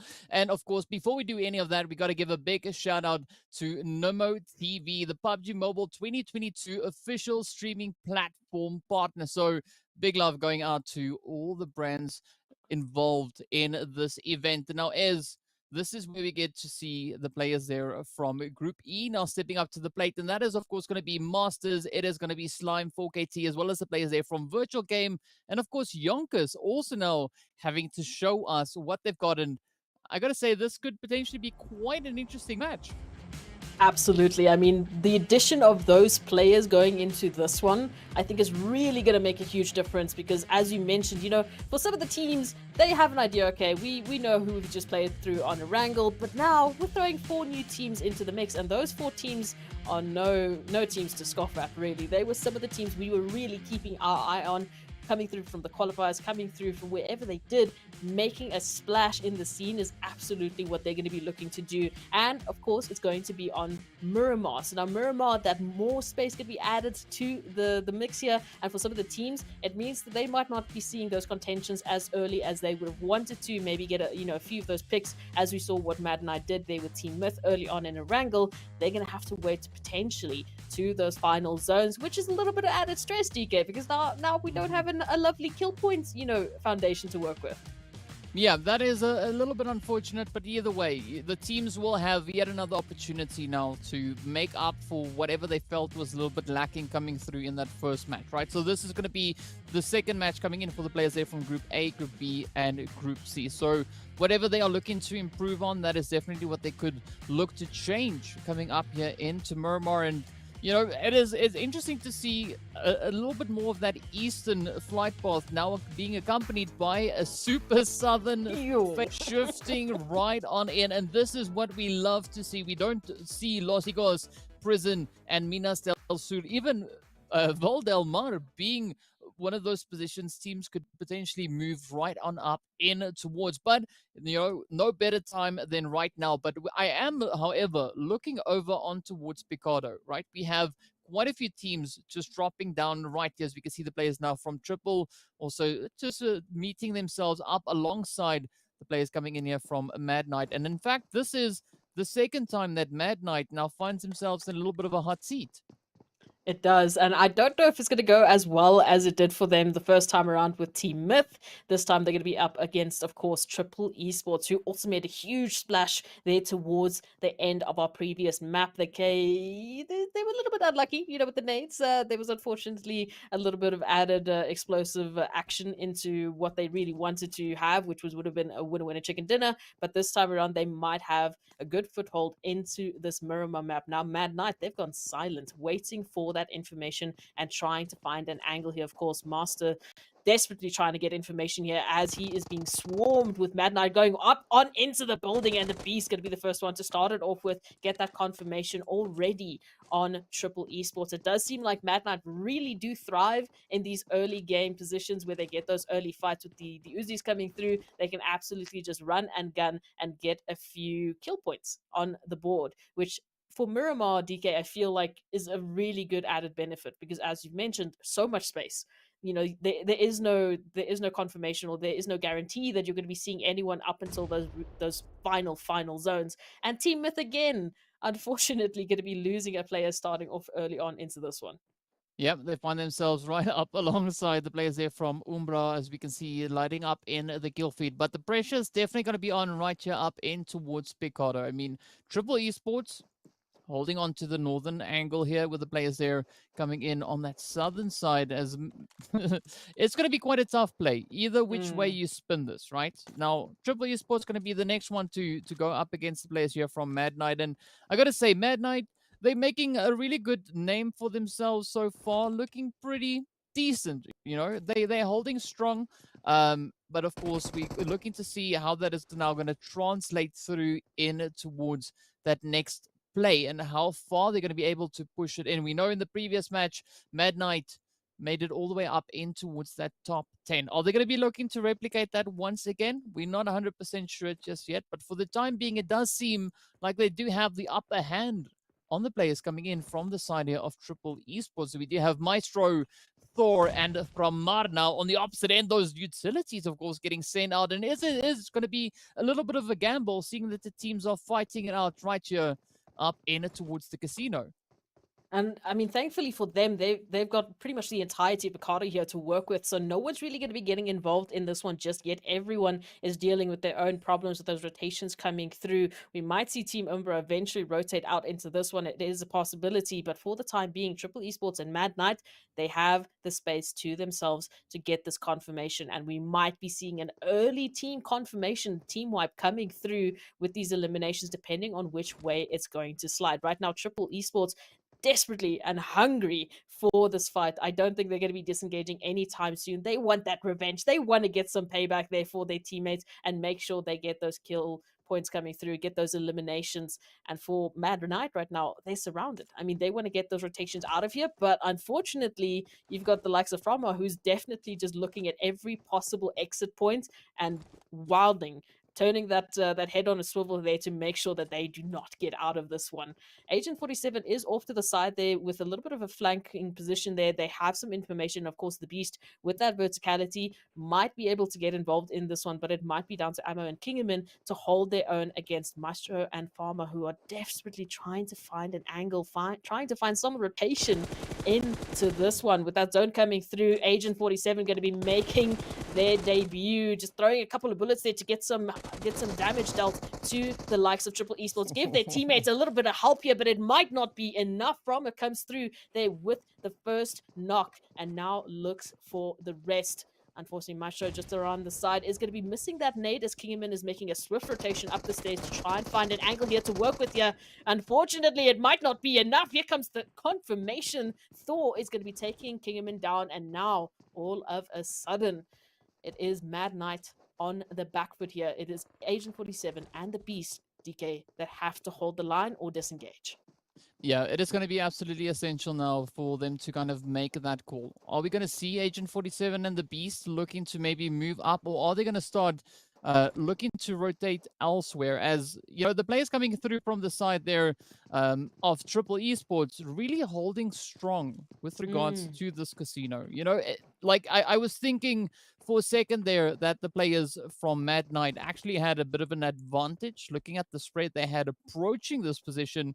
But it does seem like they were able to turn the tables on them. And now, speaking about turning tables, we are turning our attention right over to the players here from Slime 4KT. As we can see, Storm starting to light things up. The team there from Zero Tolerance, of course, positioned up ahead. We got Lordo now, Lord rather, looking to push on in with Hates getting down for the time being. And with that, the confirmation comes through as Zeus just rolls on through like thunder, hitting it up. But now, Zero Tolerance, down to 3 players, licking their wounds as they are making their way a little bit further up. And of course, they still have quite a bit of ground to cover to make it all the way up in towards the next phase. And this is one of the, I'd say one of the beauties of Miramar. It is a relatively large map, as we are well aware, but you're still going to be relatively cautious of that blue zone and make sure that you are able to stay up ahead of that, as we did see that extreme southern shift coming through. And of course, the players here from Darkness, they're no strangers to the blue. They're just going to be riding it out, as we can see Tornado this time not really looking to grab any vehicles just yet and come through with those hits. But, you know, maybe just kicking up another kind of storm, just riding that blue and looking to grab as much of the loot as the rest of the team from Darkness starting to just like leapfrog their way ahead here of Zero Tolerance. Will we see this engagement come in though? I thought Vortex was going to absolutely just rush up the hill there with the buggy onto Darkness, trying to get a couple of eliminations here. But they have been chasing the zone, trying to get something. But Moman, once again, with the pinpoint accuracy, finding Vortex and getting that confirmation in the zone as well. I don't think there's a point even going back for that recovery. For the rest of Zero Tolerance, they just have to get into zone. They've been chasing the zone. They're being chased by the zone all the time right now, and they've been taking so much damage just trying and using so many consumables just to make it into safety. So unfortunately for them, they're going to just have to ride it down with 2 players for the rest of this one and hopefully be able to make it into safety. And you can see for many of the other teams, like, you know, Super Young Stars, like a few of the other teams like 1 Million Esports, they also are still riding the blue zone trying to get into safety, and the beast still in Picado being chased down by Triple Esports. Agent 47 a little bit too far away to try and hold the line. Maybe with a bit of a long scope, we can take this this roof battle a little bit further. But what can the beast do? He has to hold down against Maestro and Froma, and Thor just along the Ooh. side. As I was saying, that with a beautiful line of sight is going to get that knock. And now Mad Knight down to 1 player officially, who might just have to disengage and leave this DK. I don't think there's no point in going back into this one. Get in a vehicle, get out of here. Yeah, Agent 47 definitely now has no other option. We are, of course, seeing that rotation coming through now, looking to push a little bit further forward, but it is going to be a little bit on the challenging side, as we do see the players here from Team Unique now just welcoming Agent 47 in that rotation with that blowing up the vehicle. And of course, now Scorpia is going to be looking to reach all the way over on towards Agent 47, and actually that blown up vehicle could be a nice kind of segue, if we could call it that, for Agent 47 now to retreat into a little bit of safety, finding even more hard cover. And that is exactly what Agent 47 does now, quickly sneaking around. Unfortunately for him, Unique, of course, anticipating that rotation or that quicker repositioning, going a little bit differently. But either way, Mad Knight still making some good ground, quickly falling back. But up comes that rush now as Unique comes pushing right up towards Agent 47. Right up towards them indeed. And now this might be a little bit of karma. This might be a little bit of revenge from the other teams taking out Mad Knight. And this is the risk and reward that comes through from those early engagements. You run the risk of getting a nade to the face. Winky is going to get that confirmation, and Mad Knight will be the first team being eliminated on Miramar. So now already a little bit more of a shift. We're seeing an earlier team elimination coming through this time around, and unfortunately for Mad Knight, they're going to have to ride this one into the next opportunity. So looking at it now, with the rotations coming through, I think we still have most of the teams happy to hold the line and hopefully get into zone and get some good cover going here. Virtual Gaming, of course, now being spotted there by Cryptics just along the distance, just on the horizon, but everyone's going to be disrespecting the space for now. I don't think anyone really wants to get that early contention, DK, unless, you know, we want to get some eliminations early on. Yeah, it's going to be quite essential now for the teams to just try and play to their strengths. Of course, we're still waiting to see where this next phase is going to be going. But looking at the position that we see there for the players of Virtual Gaming, it could be a favorable position, right? Because right behind them, we do see Cryptics coming in, or holding rather, that southern side. But we also have YONKOUS as well as Umbra, and then also the players there from G3 in the vicinity. So it's going to be an interesting position whichever way it goes. But now we're going to see where this next phase is going to be taking us. And it is just centering up on those teams right up to Chumacera. Now, this is where the teams already in zone find themselves in a favorable spot, because now they have the opportunity to set up those defensive angles. And it's going to be quite a challenge for the teams positioned outside of zone to find a decent position. Absolutely, because now the teams in zone, they can play, you know, the game of containment. They can wait for those teams to try and cross the threshold and unfortunately meet a couple of bullets as their reward. So for the teams here who have themselves set up, they are going to be lying in wait and just watching those rotations, making the decision to see if they're going to get involved or not. With that zone rotation coming through as well, 4 layers deep in the blue zone is not a fight you want to be taking, especially if you're the likes of Zero Tolerance, who still have to make their way on into safety. And for the rest of these teams, now, where do they stand? Where do they hold the line? Some favorable positions that they could potentially be finding, and some high-rise positions that might be opening themselves up to a stray bullet hitting their faces. Here for Team Umbra, of course, they're spotting a few players here out from Lusail, well, in specifically Wanted. So they might be slowly but cautiously pushing forward, trying to find a little bit of something here. They do have 2 eliminations to their name as well, but they, of course, want to make sure we get some guarantees for those placement points. As we know, DK, DK, that 16th to 13th place is not something that you want to be working with. It's not a place that any team wants to be going out. Yeah, they're definitely going to be looking to try and keep themselves well aware, well ahead rather, of the storm that could be rolling in right behind them. And speaking about rolling in, we do see the players here from Triple Esports actually now coming in alongside that western side with the players from Masters Esports, positioned just partially in the northern section of the next phase, but also kind of spread out. And I'm liking this approach, as we do see Bamboo now looking to maybe capitalize on the surprise element at hand here. Will we see those shots connecting, lining on up? Oh, from Mar up ahead. The hits come flying in. Unfortunately, Bamboo missing those shots, but in turn also now entirely disclosing his position. So with that, kind of giving up that elemental play he had in his favor. But Triple now just advancing up the hill once again. Absolutely looking for some sort of an angle here. Blackjack Esports, of course, in recovery mode, has to be careful, because as we're trying to get those reses coming through, we're still seeing bullets flying past the wood, flying into the likes of Win here, who have to get themselves out of the situation. Smoke's going to be going out, and they do not want to be taking this this contention here with Team Umbra. They want to disengage. They want to make sure that they get into zone as safely as possible and hold the line for those final moments. Relatively, I'm liking the rotations coming through here for most of the teams. They're already finding themselves in a fantastic position, and we haven't seen too much contention coming through, other than, you know, of course, that little contention that we saw there from Bamboo, who was quite surprising. But we're going to have to see how that's going to turn around. And look at that zone pool here, DK. I mean, with the space that those final zones have to work with, what positions would you think that they'd want to be focusing on here? And it's going to be a difficult one. Seeing that the zone is shifted so far up on towards that northeastern side is going to be absolutely essential to maybe try and fortify an angle a little bit closer to where we did see the players there from Umbra, potentially even Lusail. But having that extreme shift coming through once again, I mean, also just playing these kind of ridge lines on the edge of that zone could be quite favorable. And of course, Cryptics now stepping up to the challenge as they're trying to find those plays right up onto the players right in front of them. But Miss now finding themselves in a little bit of a hot spot here as they come face to face with the team of Triple Esports. But both these teams now still having quite a bit of ground to cover. And I'm liking the position also coming in from G3, just holding up behind them, looking to pick up any potential players that could be venturing in that direction. But up comes Thor now, looking to bring in a little bit more of that rolling thunder as Broly steps up to the plate, putting the hit in from Mark, trying to hold on. Up comes Urwash. Oh, come on, he's going to pick it up. Oh, it's going to be close. Ramsey with a little bit of back and forth, but unfortunately for Ramsey, from Mar is able to land the devastating hits. Now we got Moomin and of course Broly just trying to get themselves back up, as we do see Triple Esports getting sent away. But G3, don't forget about them.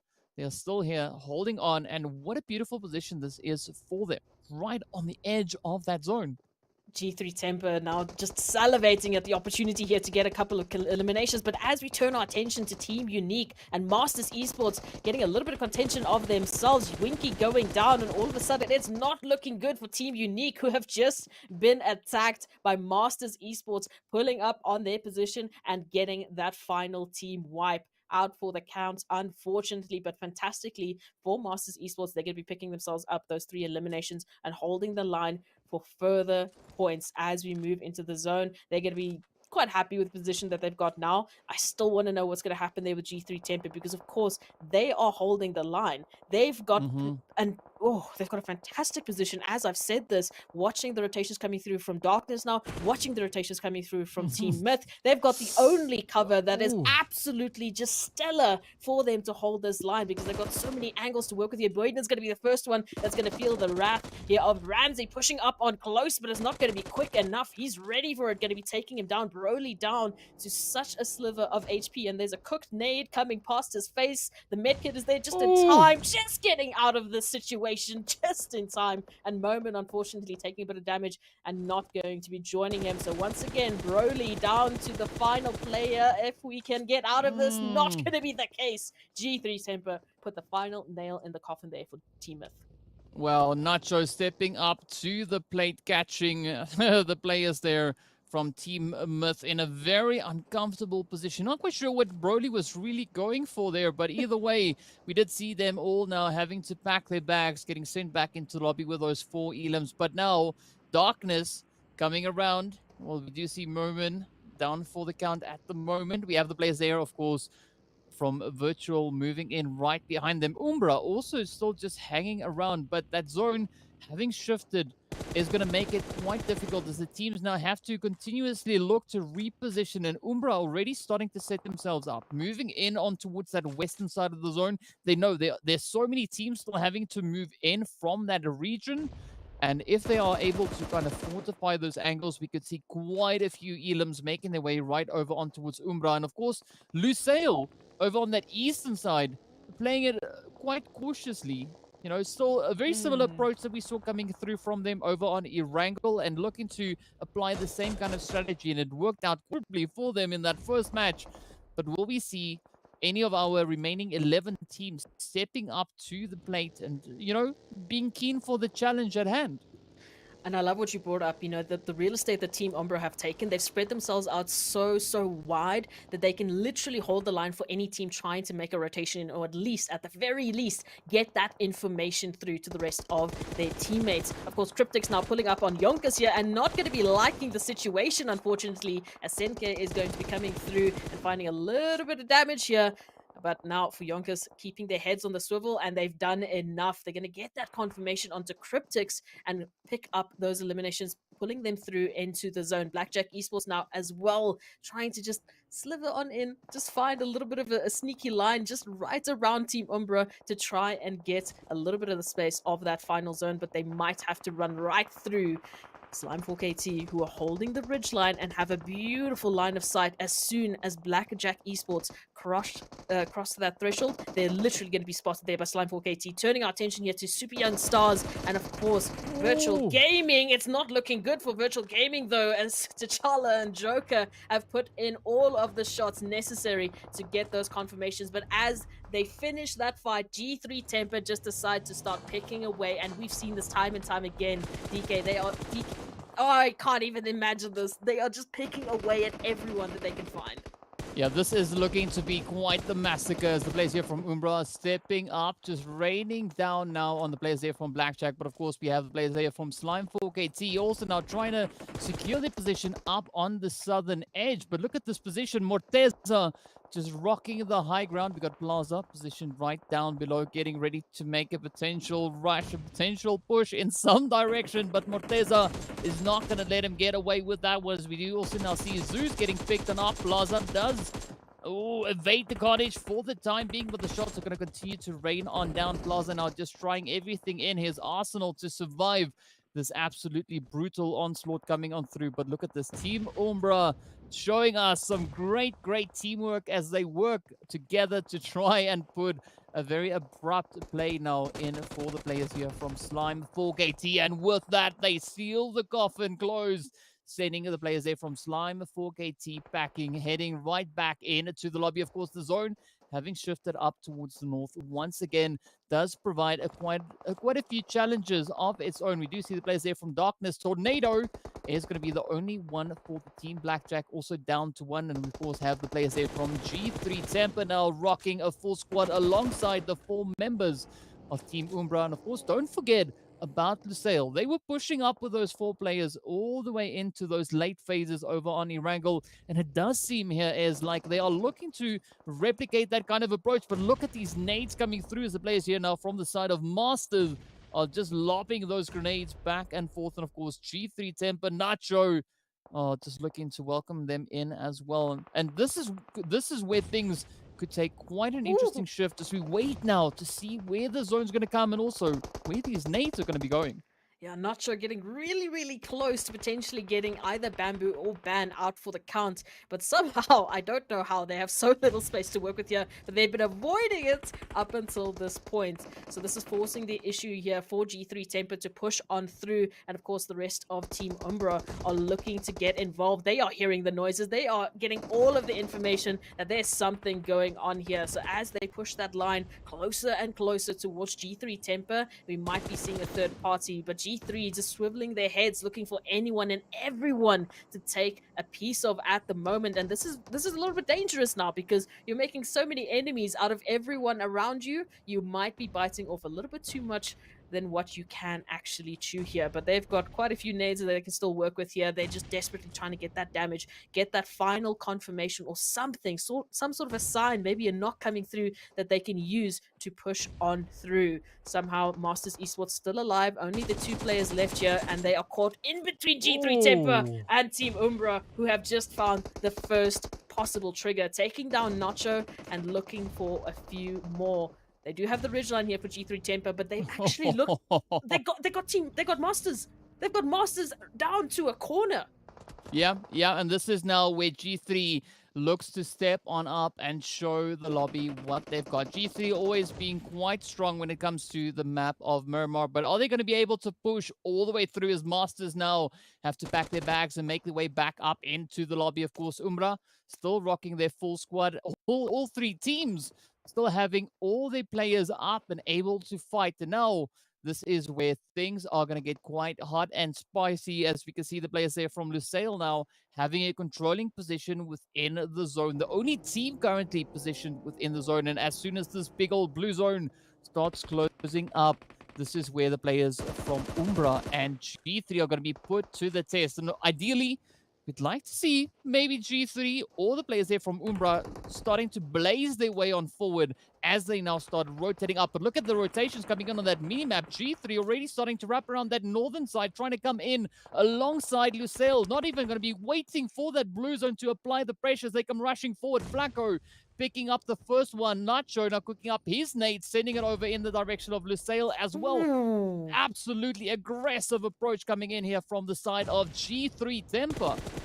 Absolutely explosive. Sorry for the pun, but look at this. They did not wait, as you said, for that blue zone to force the issue. No, they were preemptive. They were proactive in taking the damage all the way to Lusail's doorstep. And now Team Umbra trying to get involved, but unfortunately Morteza is going to be meeting the wrong side of a nade and being taken out there by Flacco, who gets that final knock. And now we're looking for all the damage that G3 Tempo are laying down.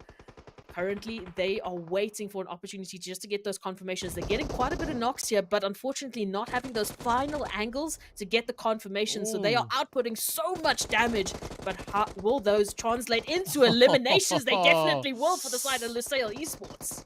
Oh, G3 looking absolutely fantastic as they come rushing in and putting an end to the hopes and dreams of Lusail, potentially sneaking up yet another chicken. But now we have Umbra up against G3, already 13 eliminations under the belt there for G3 with 9 over onto the side here of Umbra. It is going to be a 3v3 with Flacco looking relatively low on health. Buren, of course, now coming in with that assist there, looking to potentially bring Flacco back up into the fight. Oh, wasted. Getting wasted there as 6God comes up with that off-angle position. PRZ, Shadowin. Oh, now having to try and hold their position as they are in a favorable spot here. But now, G3, they've shown us now that they are eager to come rushing up into the zone. The shots are continuing to fly back and forth. Flacco super low on health. 6 gets the confirmation in, with PRZ now picks up 6God in a beautiful trade-off.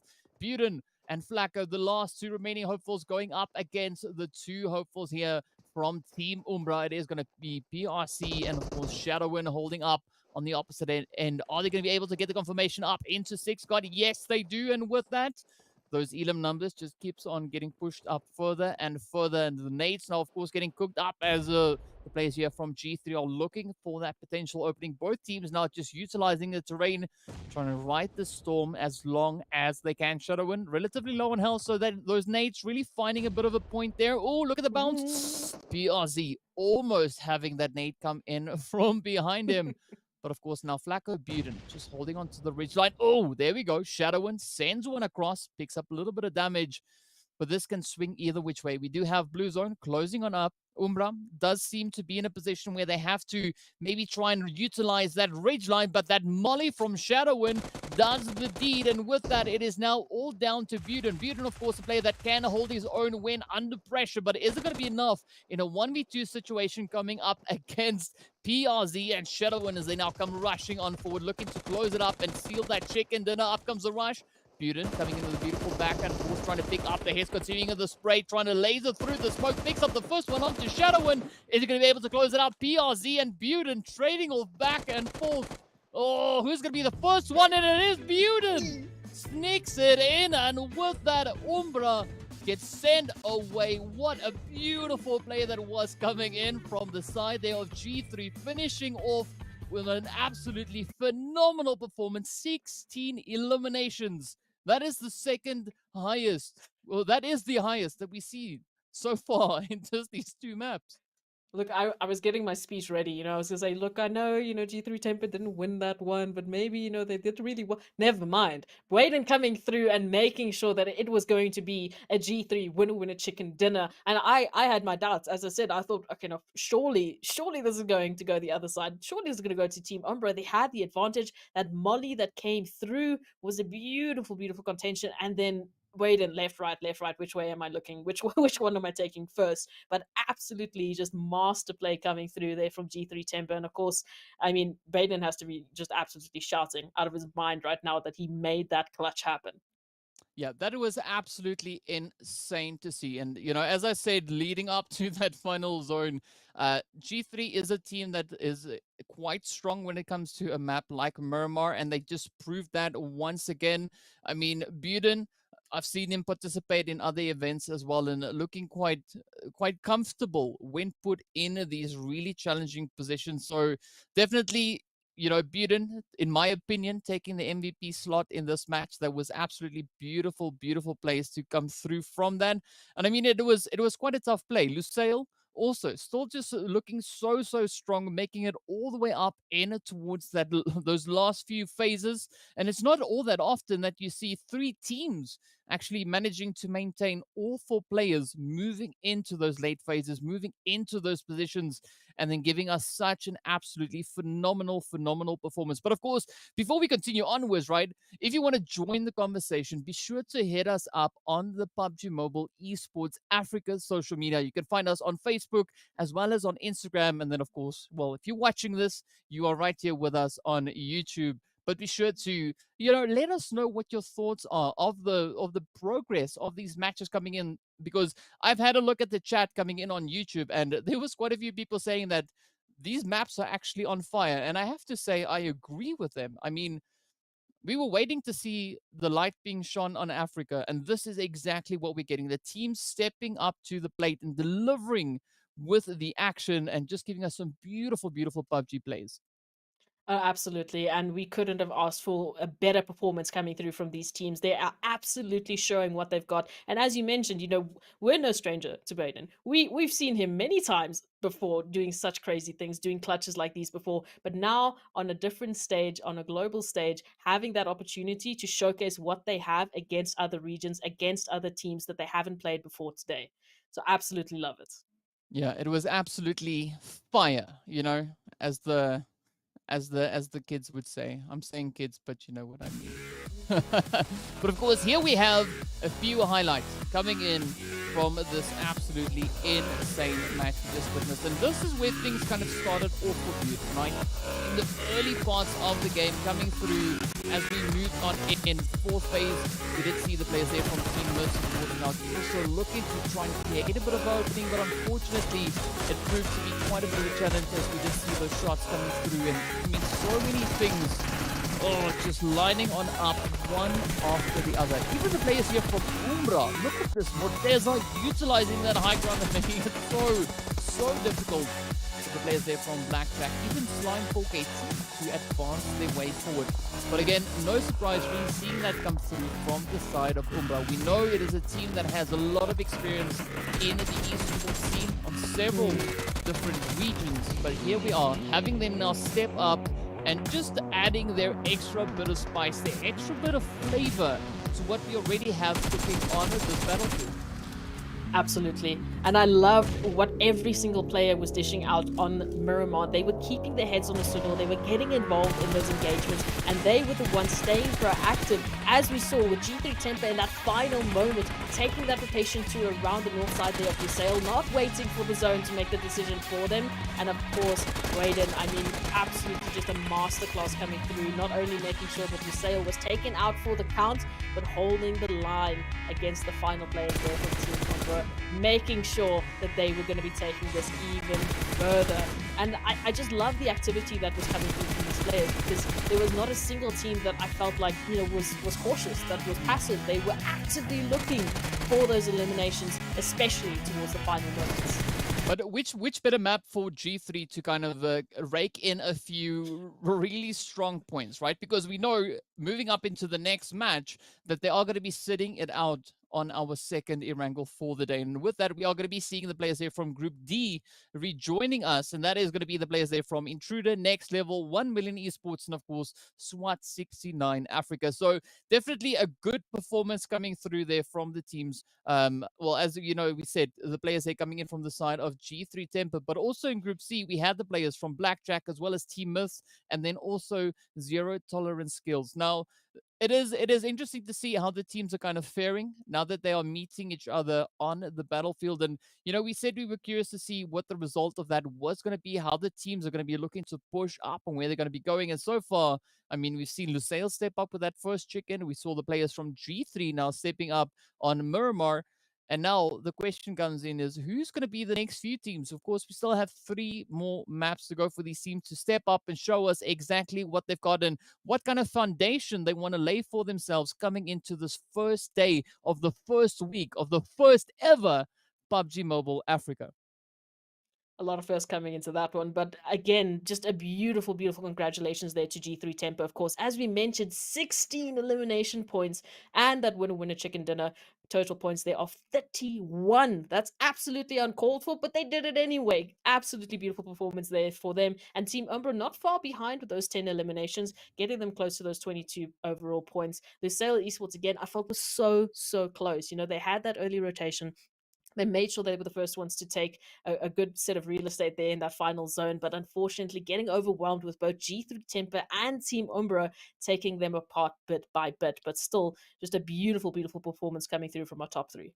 Yeah, absolutely fantastic stuff coming in there. And of course, we can see those heavy hitters, you know, just there at the top. But of course, if we look down to Cryptics as well, they're sitting, coming there in with their 4 elims, accumulating their 5 points. But the same, of course, going straight over to the players there from Slime, 4KT. Now, as we head over onto our second page, this is where we see where the players from Virtual Gaming find themselves alongside YONKOUS. And of course, both these teams joining us into this match. YONKOUS stepping up there as well now from that Group D. And Super Young Stars also right there. But a really healthy distribution coming in with these elims. All the teams stepping up.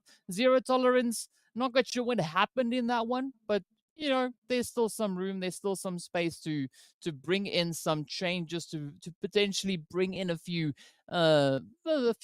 points. You know, it is only the first day and there's a lot that can still come from this, but an absolutely beautiful showing coming through on our first Miramar for the PUBG Mobile Pro League Africa Spring Split 2022. And now, as I've mentioned before, next up is going to be us heading straight over in towards Erangel. And we did see a few strong players coming through in the first showing on Erangel, but now as we move into the second Erangel, this is where we have another mix of teams coming through. Once again, as I said before, Group C are going to be sitting this one out, so I'm curious to see what the players there from Group E are going to be bringing to the battlefield, as this is going to be their first Erangel. It's going to be their first Erangel, and they've just had a fantastic warm-up there on Miramar. So for some of the teams that are sitting out now, they're going to be rethinking their strategies. Okay, how did that go through? What would we have wanted to change? This is an opportunity for them to really strategize and maybe just retouch things up when they come back into the fray. But as you mentioned, now Group E starting off with their Wrangle, and we've seen what they did on Miramar. It was absolutely fantastic. So I'm thinking that we're going to be seeing a very, very different Erangel coming through, because, I mean, those teams have to be hyped. G3 Temper, I Yep. mean, I'm waiting for it. Yeah, and of course, you know, we saw such an upgraded play coming through from a lot of the players here, and a lot of the teams stepping up into this Miramar map, and that actually ties in so beautifully with our Oppo Reno 6 series with upgraded performance and upgraded fun to celebrate your winning spirit with a brand new Oppo Reno 6 series, the designated smartphones for PUBG Mobile, Middle East, and Africa Esports in 2022. Now, absolutely fantastic start to our first two matches, and of course, we are going to be hopping into our break while we get ready for our third match to make onto the battlefield.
Hello and welcome back. We're getting to roll with our third match. Getting ready to roll with our third match. And of course, we've seen some pretty exciting action coming through in our first two matches. If you missed it, ooh, you missed out on some fantastic plays. But of course, now for our third match, we are going to be having the players from Group A, Group B, Group D, and E stepping up to the plate. And without any delay, we are hopping straight up into the plane to see where our flight path is going to be going.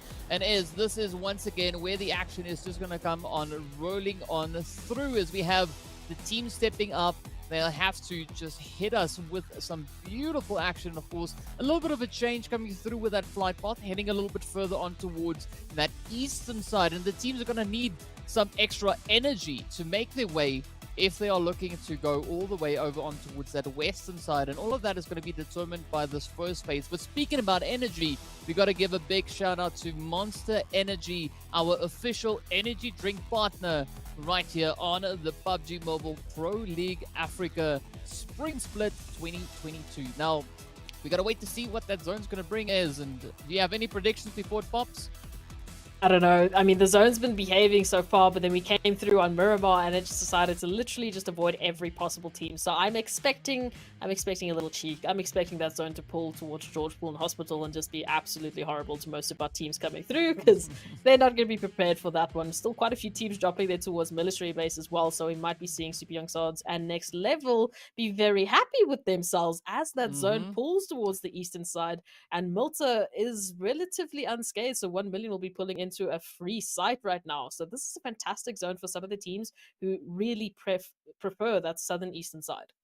Yeah, it's going to be quite interesting because like when Max and I were doing the qualifiers coming into this, we did see quite a few freak zones making their way onto the battlefield as well. And of course, here we have yet another one. Now, Max called it the African Spice, right? He blamed it on me and, well, I'll take the blame for that. But now I can't really do that anymore because we've got a strong representation rather coming in for the entirety of the Africa region.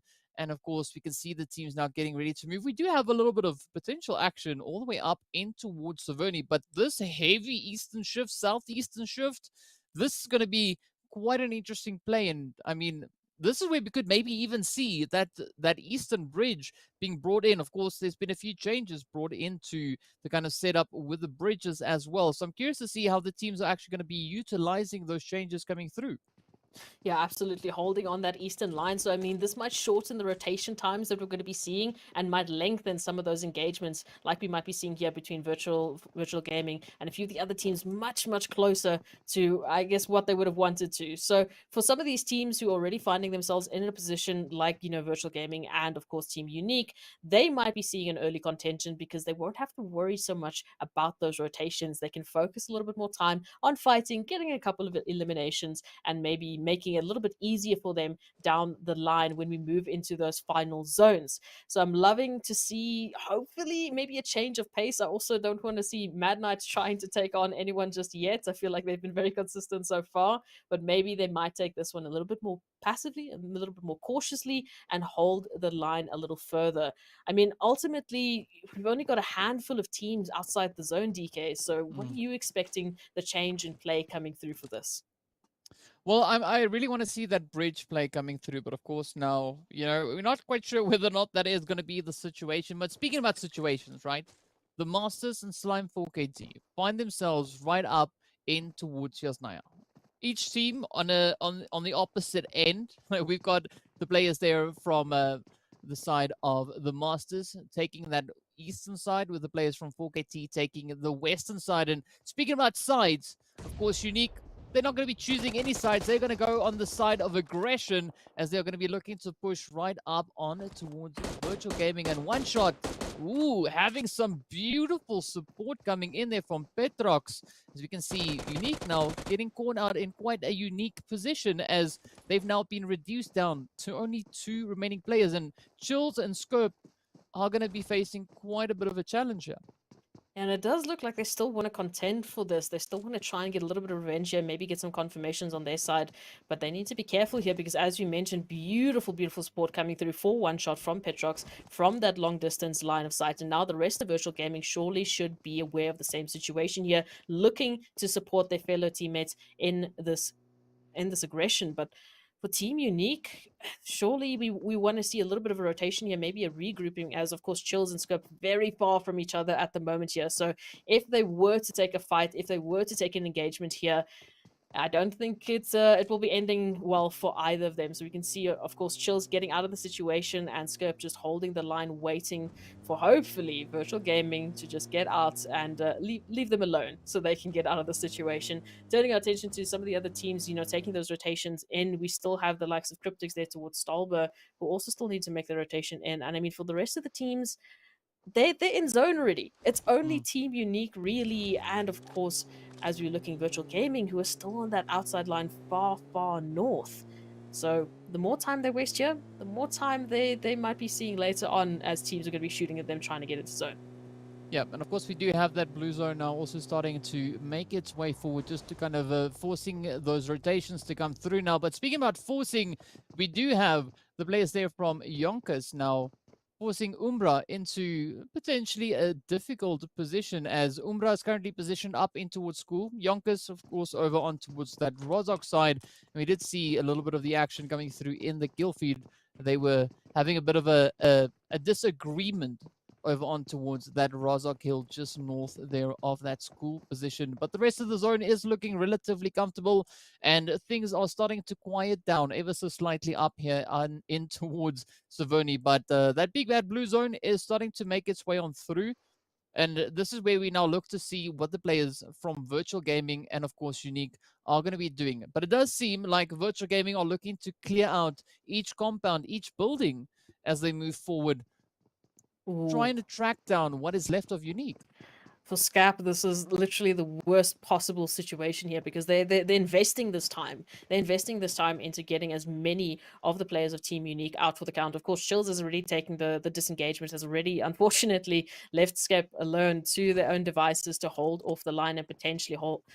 I mean, I would hope they would survive, but that's literally just going to come down to how they're going to handle the push coming through here from Virtual Gaming. And they're getting so close. Literally neighbors right now looking for that final player. And with that blue zone rolling on in, now that adds that little bit of pressure as they need to make their way at least to Yasnaya to get into safety. Of course, many of the other teams have done so already. And somehow, I wanted to bring this up, SWAT 69 was holding that bridge line and as well with 1 million. So I thought Intruders might be looking to, get, unfortunately, a little bit contained there. But for the time being, we're not seeing that contention coming through. So now just Virtual Gaming, get into zone. Get out of here.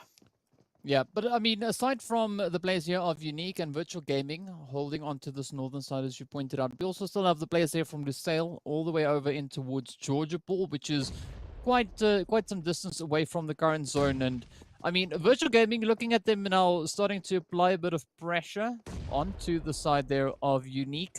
I'm not quite sure whether or not it's really worth all the damage that could be coming through from this blue zone. Yes, it is only the first phase. It's not going to be too potent just yet. It's not going to be too dangerous. But any engagements they do get in with good old Mr. Scope here, it could be quite costly because yes, they do have quite a few bandages, but I mean, applying bandages while driving is not always the easiest thing to do. But up comes Alphalugi, now looking to see if they can find their way on in. And speaking of the bandages, that is exactly what we see come through. And meanwhile, the rest of the teams are just looking to find some interesting angles to secure within the zone. Of course, we have the players there from the Super Young Stars, as well as the players coming in from the side there of Triple Esports, rotating in from that western side, and the zone just centering up so beautifully on itself.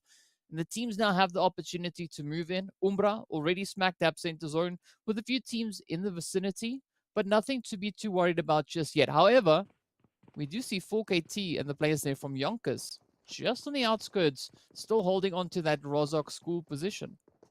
Yeah, absolutely. And I mean, with Lusail coming through, Lusail might be going straight into 4KT. And of course, YONKOUS might be getting caught in a little bit of collateral damage there. So many of the teams still having to make that decision. Okay, are we going to take this fight like Virtual Gaming, of course, now? Are we going to still hunt for scrap, or are we just going to rotate on through? Because the zone is really starting to chunk through Petrox. I mean, Petrox wasn't looking too healthy there for the moment as well. So I think they'd want to get themselves out of that situation as quickly as possible. Now, SWAT 69 moving on in, might be heading right into Wasted here, who's holding the roof line, saying, no, thank you. This is my building. Try the next one over. El Chapo is going to be immediately just getting out of that situation, right back to the team. Let's not push this one forward. Let's not mess with Wasted. He likes his roof. Leave it to him. It's his. Yeah.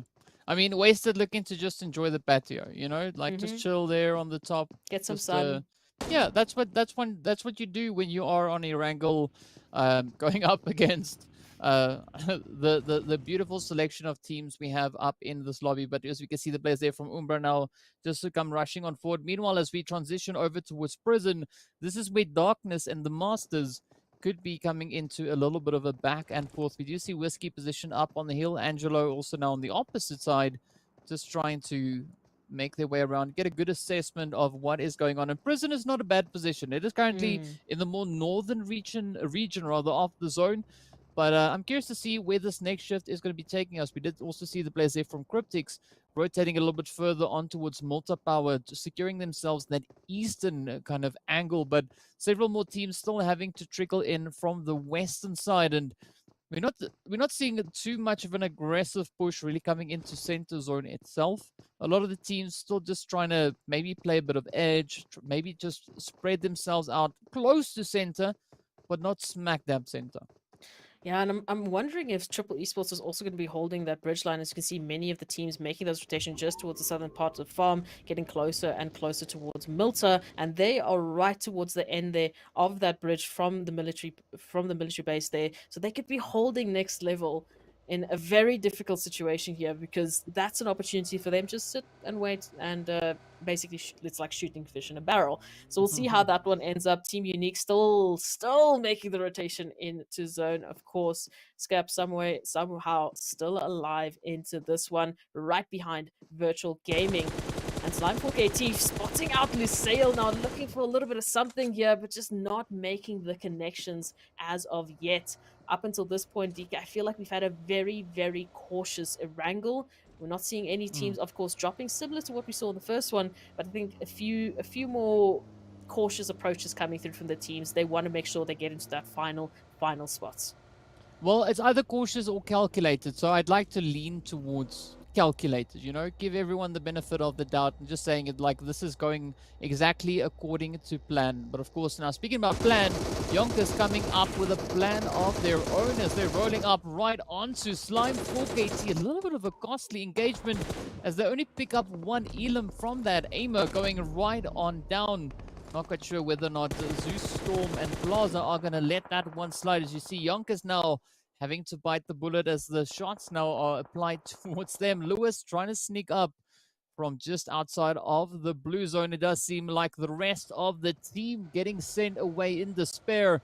And this is quite the hurtful turn now, as Lewis just saw the rest of his team getting sent away, and he is now the only remaining hopeful. Slime4KT, of course, not going to let them get away with this one so easily, as Plaza just evens it out, and with that runs YONKOUS right back into the lobby. Of course, 15 teams now remain. YONKOUS getting sent away with 2 elims under their belt, and it's a very comfortable 4.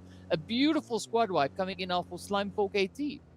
You know, that's never a comfortable position to just turn around and see the front end of a buggy approaching at mock speed. It's unfortunately not a great space to be in. So YONKOUS going to be going out in 16th, as we've mentioned. And now we look towards Lusail Esports. Now, they haven't been so lucky in the previous maps that we've seen, especially on Miramar. They made that early rotation. They found themselves a beautiful spot in zone. And then it just came to the cost of unfortunate chaos as they were a little bit overwhelmed with all of the teams making their rotations on in. So we'll see how they hold the line this time around. Skirp and Chills have managed to reunite, but for how long is the question? With Team Umbra coming through and putting in a couple of bullets right into the back there of Chills, with Skirp trying to get the roof line here and get a confirmation on Wasted, but it's not going to be the case. Now Chills down left with barely any HP will unfortunately be going down, and fantastic work here for Team Umbra to at least pick up a kill, as unfortunately there was one just stolen away from them. With so many of the other teams pulling on in and hearing all of the commotion going down, they're looking to take themselves a piece of the action. Yeah, that was a nice defensive play coming in there from the side of Wasted, just looking so calm, cool and collected, not even flinching as that rush come in. But I gotta say, that was quite an impressive rotation coming through from the players there of Unique. We saw them all the way up towards the north. They managed to survive the majority of the blue zone while being quite separated, and fortunately making it all the way in towards that center zone. But now the pressure is going to be on, because we are now still sitting with 14 teams, 54 players still alive, and everyone's going to be looking to step up and claim a little bit of that prize for themselves. We do see the players here from Next Level now bringing in the bridge, and we can see those changes on the bridge looking absolutely fantastic. But here we are, our Next Level going to be looking to take it up one step, as we also have the players there from Intruder just positioned a little bit further away, and now finding themselves in a beautiful setup on that southern edge. And this is where Triple Esports are gonna have to be well, English please, DK. they're gonna have to be, I did it again, so careful with how they play this kind of position, because Next Level is applying the pressure coming in from the south, but also then the pressure is still coming in from the players there of Intruder, positioned very well in those compounds just inside of the zone. Absolutely, and as you said, unfortunately, then a little bit of a sandwich here, and next level right now is applying the pressure, looking for those confirmations. Maestro going to be going down from it, just behind the ridge line, trying to get an angle here, but for how long can they hold out? Might just have to take the vehicle and get on out of the situation, because the longer they delay this fight, the longer they give an opportunity to Intruders, as you mentioned, to come through from the back line and get a third party here. Let's get some cover, let's hold the line and get into zone. So now Master and From is still alive, reunited thankfully, and have a good crossfire coming through as those rotations have to, of course, be applied. Intruder now, of course, hearing all of the commotion, looking to get a piece of the action, as anyone would in this situation. And weirdly enough, I honestly thought Triple Esports and Next Level, that fight would have gone a different way. Yeah, I have to agree with you on that one, but you know, that's just the way the cookie crumbles. And speaking about cookies, the players here from Cryptics are going to be rotating in. That was the weirdest segue, but whichever way, here we go.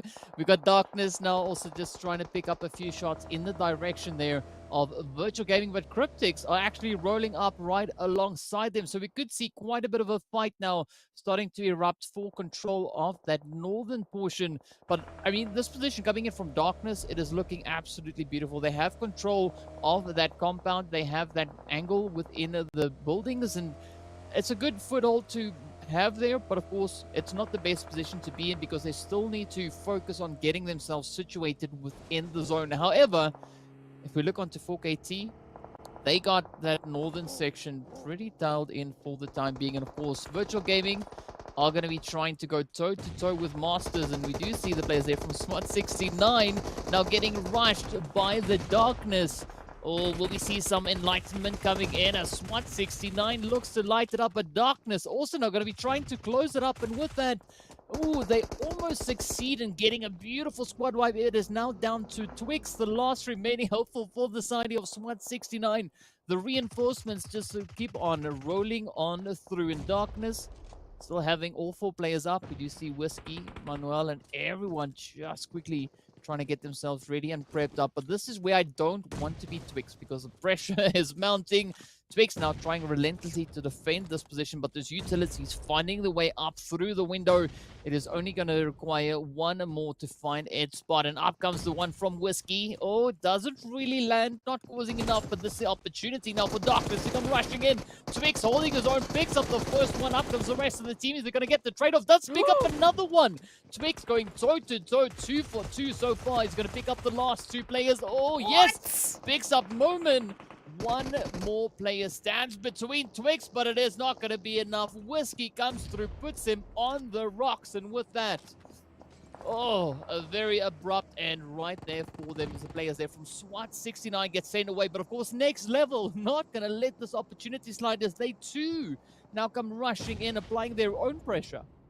Absolutely, and as I wanted to say, one singular well-placed nade might be the end for Darkness here, and you can see Next Level throwing all of their utility into Whiskey as they're trying to get those reses coming through, but unfortunately not having a moment to spare. The pressure is not letting up for them, unfortunately, desperately trying to get themselves out of the situation, but Next Level really looking not only for this building, not only for the cover, but also that confirmation coming through with a beautifully well-placed nade there from Gaddafi as we see Darkness out for the count. 12 teams now left alive and rotation still making their way. Mad Knight, of course, just there towards the edge of the zone. And DK, here we've got an opportunity now, of course, for Virtual Gaming and Masters to take a little bit of a line of sight and get some eliminations.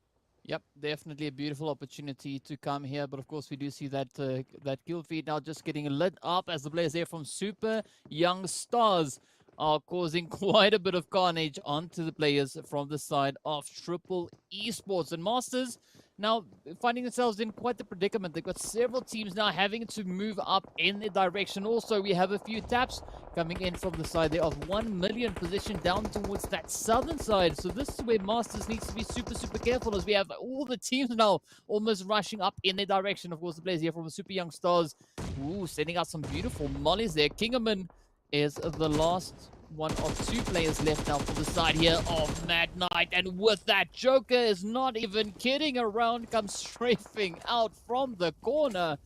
And with that, sends the players there from Mad Knight right on away down to our final 10 teams to see who's going to be the team to reign supreme and bring in that winner chicken dinner. Of course, Wasted now quickly going to be rushing forward, but will he make it into safety?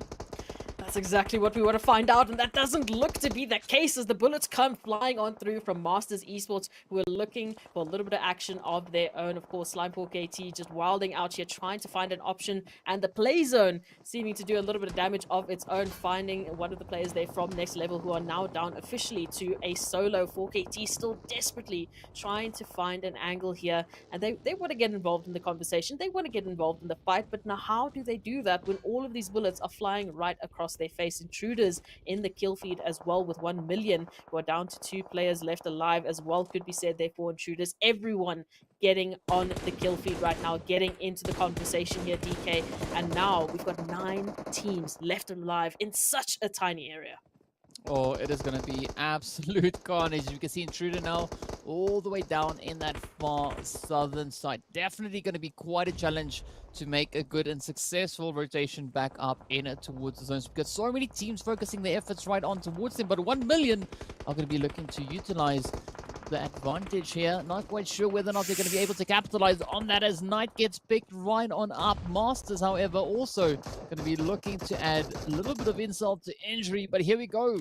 The players now, of course, coming in from the side there of Virtual Gaming are going to be looking to push their way on forward. Virtual Gaming taking that 9th position in the previous match, but are they going to be able to get past it in this one as the pressure is on? Well, 1 million could have a 1 in a million rather chance to make their way back into that zone in one piece. But of course, Masters, Bamboo, is not going to be looking to allow that play to come through just yet, as we do see the players now all looking to converge back up into zone. Ban gets taken down, and what a beautiful play this is by 1 million. Absolutely, they are just punishing anyone and everyone who's trying to look at them, even just a little bit funny. So at the moment, they are literally dishing out every single bit of damage they possibly can to any of the teams who are just trying to get a line of sight onto them. And Masters Esports actually might be finding a little bit of something there towards Dexter, taking them down to barely a sliver of HP. But of course, Cryptics in the kill feed, they're taking out, unfortunately, Super Young Stars, who are down to dire straits at this moment. So much damage put through, and Cryptics as well, everyone getting involved here. But 1 million Knights looking for the confirmation here. Masters Esports not feeling all too healthy, down to 1 single player still alive. Oh, and it is just jam-packed action coming in on the southeastern side, and of course with that the Super Young Stars get sent back. But now, down to our final 5 teams. You can see the players there from Cryptics now looking to step on up as they do line up that guild feed. And up comes the players here now from 1 million, having to find a good position into zone. We do have a little bit of a cheeky rotation coming in there with a vehicle unknown for next level. It's going to be the last remaining survivor. The pressure is on as they are caught in a bit of a Vincent maneuver coming through from both Cryptics and 1 million. But with that, Dexter finds the devastating blow and off they go right back to that lobby. Now, 4 teams left. It is going to be Lusail in the top 4 once again. Are they going to be able to push through into the top 3? 1 million now getting themselves caught in a very difficult position, trying to make up for some lost ground here, but the blue zone is going to be forcing their hand as we can see Eflex now looking to push. Good Lazy Boy quickly sending out a few of those smokes, just trying to cover up that quick reposition, that quick relocation coming through. But of course, the zone has shifted up right in favor of the players there from the side of Cryptic. So now all they need to do is hold strong, hold on, and just defend their position. Of course, players there from Slime 4KT looking to push around that eastern side. Of course, Lusail up in towards the north. Could be some clear rotational pass for them heading straight up in towards the zone, but they've got to be super careful, super wary of the high ground positions in which we do see the players here from Slime 4K, of course, 1 million, but 1 million down to a solo player. That was a solo player who's just looking to stay out of trouble and hopefully make it further in those placements. And for the Lusail Esports here now, the rotations that they have to make, you'd expect the one that they want to go to, unfortunately, has to go straight through Slime 4KT's path, and Storm is going to be the first one to start off the hello, how you doing? The congratulations, welcome to our territory from Slime 4KT up to Lusail Esports, who are desperately trying to find a path, a safe path into the zone, and the zone I was talking about, it comes through and finds Salam. Now Lusail Esports down to 2 players still left alive, running around and standing. Slime 4KT desperately trying to get those final nails in the coffin so they can focus on the other enemies surrounding them and encircling them as the zone gets smaller and smaller. But strangely enough, the players here from Lusail still managing to survive their way on through, and Wanted picking up a quick head up on towards Storm.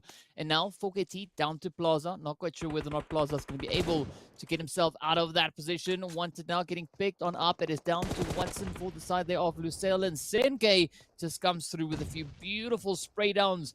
But with that, the tables keep on turning. Lusail not going down without a fight just yet. They are going to be fighting for their position in the zone. Of course, the players here from Cryptics, being the only team currently sitting on 4 players, are going to be looking to just fortify their numbers. We do see Lazy Boy is down. Senke holding up that front line. Slime 4KT down to 2. Oh, with that, Watson blows himself up. Not quite sure if that was intentional. But either way, they do get sent away with 3 elims to their name. Slime 4KT now still back onto those 2 players. We do see Storm getting rest on up, and down he goes once again. Blaza now feeling the pressure as he sends out a few of those grenades, trying to just alleviate a little bit of the pressure. But up comes Senke. Beautiful reposition, and with that, it is signed, sealed, delivered. It is now 1 million's final player, Dexter, up against the entirety of Cryptics. Is this impossible? Not quite sure, but it is going to be a 1 in a million play for 1 million to try and make it out of this one, to claim that winner chicken dinner already, as we can see 7 elims for the team of 1 million esports. Absolutely fantastic play, and with that, Senke sends them backing. It is done. It is closed off, and with that, the 3rd match comes to an end. The players there, of course, from the side of Cryptics, reigning supreme, bringing in their winner chicken dinner. Absolutely fantastic stuff. I mean, we've been wanting to see the team step up. We've been wanting to see those chicken dinners going to as many different teams, and absolutely fantastic to see Cryptics now stepping up and claiming their first chicken. Absolutely. I love that we are continuing the streak of a different team for a different map taking the winner chicken dinner. And so far, it seems like we're not going to be stopping anytime soon. There were so many teams towards that final zone that I felt like it could have swung either way. Slime 4KT was in a great position. Lusail started off in a really great position as well, and they've been consistent in making it to those top 4 positions. So I'm expecting a little bit of something coming through in the other maps for them. But otherwise, I can't take away that performance there from Cryptics. They were in dire straits at one point. I think they had 2 players down, trying to get the reses. They're getting shot from every single possible direction, and they made it work. So absolutely well done to them. Yeah, well, it kind of comes to show why we saw Cryptics advancing so far through the esports scene, making it all the way up into PMGC just last year. So definitely the experience really coming through on the battleground here. We can see them managing to hold on to all their players and just pushing up into those late few phases. But definitely quite an interesting turn of events. Not only did we have a relatively strange zone to start things off with, heading all the way over on towards that southeastern side, but the team's really stepping up to the plate. And this is the beauty of it, is it is so difficult to really predict who is going to fare extremely well, as you know, it all depends on kind of what the RNG is bringing to the table on these maps, and the team is really up for the challenge here. It's exactly that, and that's the question we've been posing this entire night. As this is the first day, we want to get some more information. We want to see how these teams are faring with each other and how that dynamic changes, obviously, as we have the groups switching in and out, switching in and out. Cryptics, of course, having a fantastic time this time around with the mix of groups, taking that winner chicken dinner and a good amount of kills to back it up. And I think that's also another trend that we've been seeing. You know, the winners that we've been seeing coming through haven't just been getting the winner chicken dinner points, you know, those 15 points on top. They've been sprinkling 15, 16 kills, making 30 plus point games every single time they get a win. That's ridiculous. Yeah, and of course we know those elim points are absolutely essential. We've seen teams do miraculous things with that 1 point being awarded per elimination, and the team's really bringing it in so hard, bring in some interesting rotations, some rather challenging plays coming through from that as well. But of course, that was our third match. Absolutely beautiful plays, beautiful action finding its way on the battlefield once again, and I'm quite excited to see what's going to be happening as we move a little bit closer to our next match, which is going to be heading right over on towards Sanof. So quite a bit of a expectation coming through on that. But before we go anywhere, we are going to be having a quick look at a few of the highlights from this match rather we just had. And it was just a beautiful performance. Of course, YONKOUS unfortunately wouldn't have said that because they had a buggy straight through the face. But for the likes of Next Level and Triple Esports, Next Level making it across that bridge relatively unscathed, and then still putting a couple of pressure points there onto Triple Esports, ultimately ensuring that they were disengaging. And this fight, Twix, you absolute mad lad, holding the line, taking down 3 of the players of Darkness, rolling up into the building. It was absolutely crazy. And then, of course, Next Level was just so quick to make sure that they were going to get that final confirmation. So, unfortunately, there was really just no good luck going through there for Darkness, but they got themselves a few eliminations on top of the board. Oh, those nades get me every single time. But look at this Joker. I mean, he had his poker face on right there. He was ready for that fight. Beautiful strafing coming through right there. And I mean, some really interesting shots also coming in from the players here of the Masters. Really just capitalizing on the angles. But essentially, you got to give it to 1 million, right? I said there was a 1 in a million chance. 1 in a million. Wow, I'm struggling with this today. To find a good rotation into zone, and they pulled it off. They managed to make that move all the way in, and they've made it up into those very late phases. So big ups going out to the players there from 1 million. Some really valiant efforts being put in, but of course, Cryptics, you got to give credit where it's due. Absolutely. I'm so glad to see that they came through with the winner chicken dinner, that they got that confirmation, because they were one of the teams that I was waiting for. I was so scared for the rest of these teams to see the likes of Cryptics with that experience that they had coming through. And I think they've taken their time. You know, they got the information they needed and they used it to absolute perfection on our second Erangel of the day. Well, speaking of second Erangel, we are going to be hopping into our first Sanok of the day. So on that, we are going to be moving into a quick break while we get everything ready for our fourth match. Be sure to stay tuned. Don't go anywhere. We'll see you guys right back after the break.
Hello and welcome back to the PUBG Mobile Pro League Africa Spring Split 2022. Now, our first few matches have been absolutely fire. We've seen Erangel, Miramar, and Erangel once again. And of course, we are prepping ourselves to head up into a little bit more of that Sanok action. But before we go anywhere, we have to take a look at the insanity that was the previous Erangel. Of course, Cryptics dropping us off there with a lovely 23 point to bring out in rather those 8 elims. But of course, 1 million esports sneaking their way on through up into that second place, managing to just survive so long in that past map. And of course, that alongside the players there from Slimefork AT bring in their 9 eliminations, putting them right on par with the players there from 1 million esports, 19 points apiece. And of course, Lusail, next level, also bringing in those double-digit points. And that is going to make it quite comfortable for these teams as they make their way not only closer to the end of the day, but also that much closer to our second day. As we do know, only 16 teams are going to be moving from this point over in towards the finals. So the more points they are able to secure, the better it is going to be for them, and the more likely it will be for us to see them actually featuring in our first Super Weekend. Absolutely. They want to get as many points as possibly they can. And I feel like we had a better distribution of the kills this time around, although the bottom teams maybe weren't so happy with that one. They didn't get as much as they would have wanted to. So unfortunately for some of those teams, they're lacking in that department a bit. But I feel like this Erangel, we had the most even distribution, even if I can say that, even though we were a little bit top heavy, we still had a lot of teams picking up, like we said, those 5 to 9 to 7 points, even though they weren't in the top 3, which is fantastic for them because that just adds and gets them closer and closer and closer to that super weekend. So we'll see how that's going to go through into, of course, our fourth game of the day. What are your predictions, DK? What are you feeling?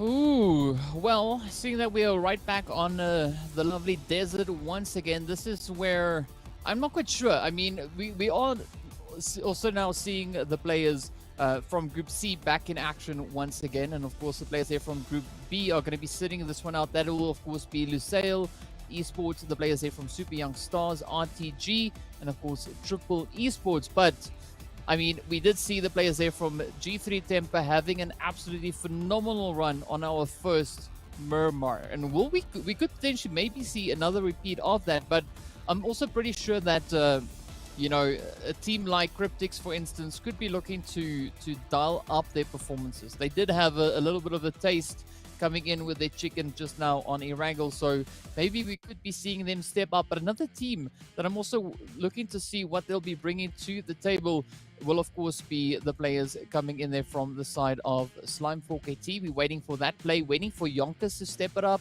We're waiting also then for the players there from Mad Knight not to get into any fights in the early game. Yeah, look, I would be curious to see if they're going to continue that streak there towards Picardo. We'll see how that ends up going through. But also, Lusail Esports, again, being so consistent, getting into those top fours, I'm wanting them to take it further. But I can also understand, the teams that have already gotten themselves a winner chicken dinner might just be running that momentum train for the rest of the evening. Now, looking at that zone, I mean, I feel like it's giving quite a fair distribution of space for the teams. Rotations aren't too bad here. But of course, also the flight path was also quite satisfying. And speaking about, we do see the players there from Slimefork AT getting hit pretty hard as, Weiss there from the side of Intruder. I wasn't expecting it so soon. Into the building, finding themselves an absolutely beautiful plane.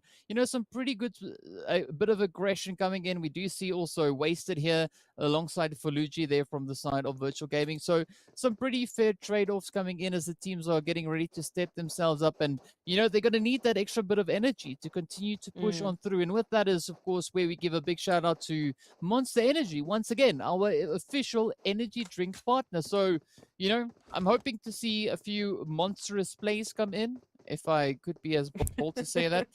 But, definitely the teams have not been disappointing whatsoever. Not at all. I feel like everyone has really been getting the gears started tonight, and I'm wondering if this is the point where we're going to be seeing, that turning pace. Maybe we're going to be seeing the peak for some of these teams really bringing out all the stops they possibly have been holding on to for the beginning parts of our series tonight, because now, it's starting to get a little bit of pressure. Of course, we still have tomorrow, but for some of the other teams, they want to start off with an absolutely fantastic foundation, as we said in the pre-show, to get themselves into the Super Weekend. They want as little stress going into the rest of this weekend so that they can thoroughly prepare for that Super Weekend coming through, because that's where the points matter. So I'm wondering if we're going to be seeing some of the teams really starting off on a fantastic foot here. And SWAT 69, also a team that we saw them rolling up on Cryptics in our first map. And then, now Cryptics is taking the winner chicken dinner. I'm waiting for SWAT 69 to do something similar.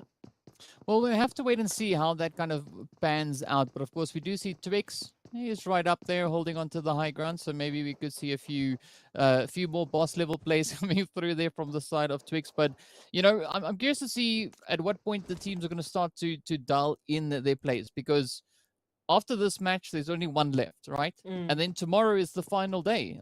It's the last opportunity they have to try and qualify for that Super Weekend. So the stakes are going to be pretty high. So the longer they take, the more pressure they'll find themselves under to try and kind of bring in the necessary points. And of course, we can see the points currently up on the top of the screen there, with the teams situated from that 9th to 12th place. And of course, then we have 13th to 16th, and that's kind of where you want to be, up towards that 16th place. But as we can see, there's not a lot of points really separating the teams sitting from 13th all the way to that 20th place, or even 19th places. Intruder still find themselves in a good position, but look at that, Lusail just a little bit ahead of where G3 is. And anything could change if G3 has their way coming into this Miramar. We could definitely see a pretty strong performance coming through once again. But ideally, we would like to see that consistency. And one team that has been super consistent so far has been Lusail. And I mean, there's a reason for that when you look at the points.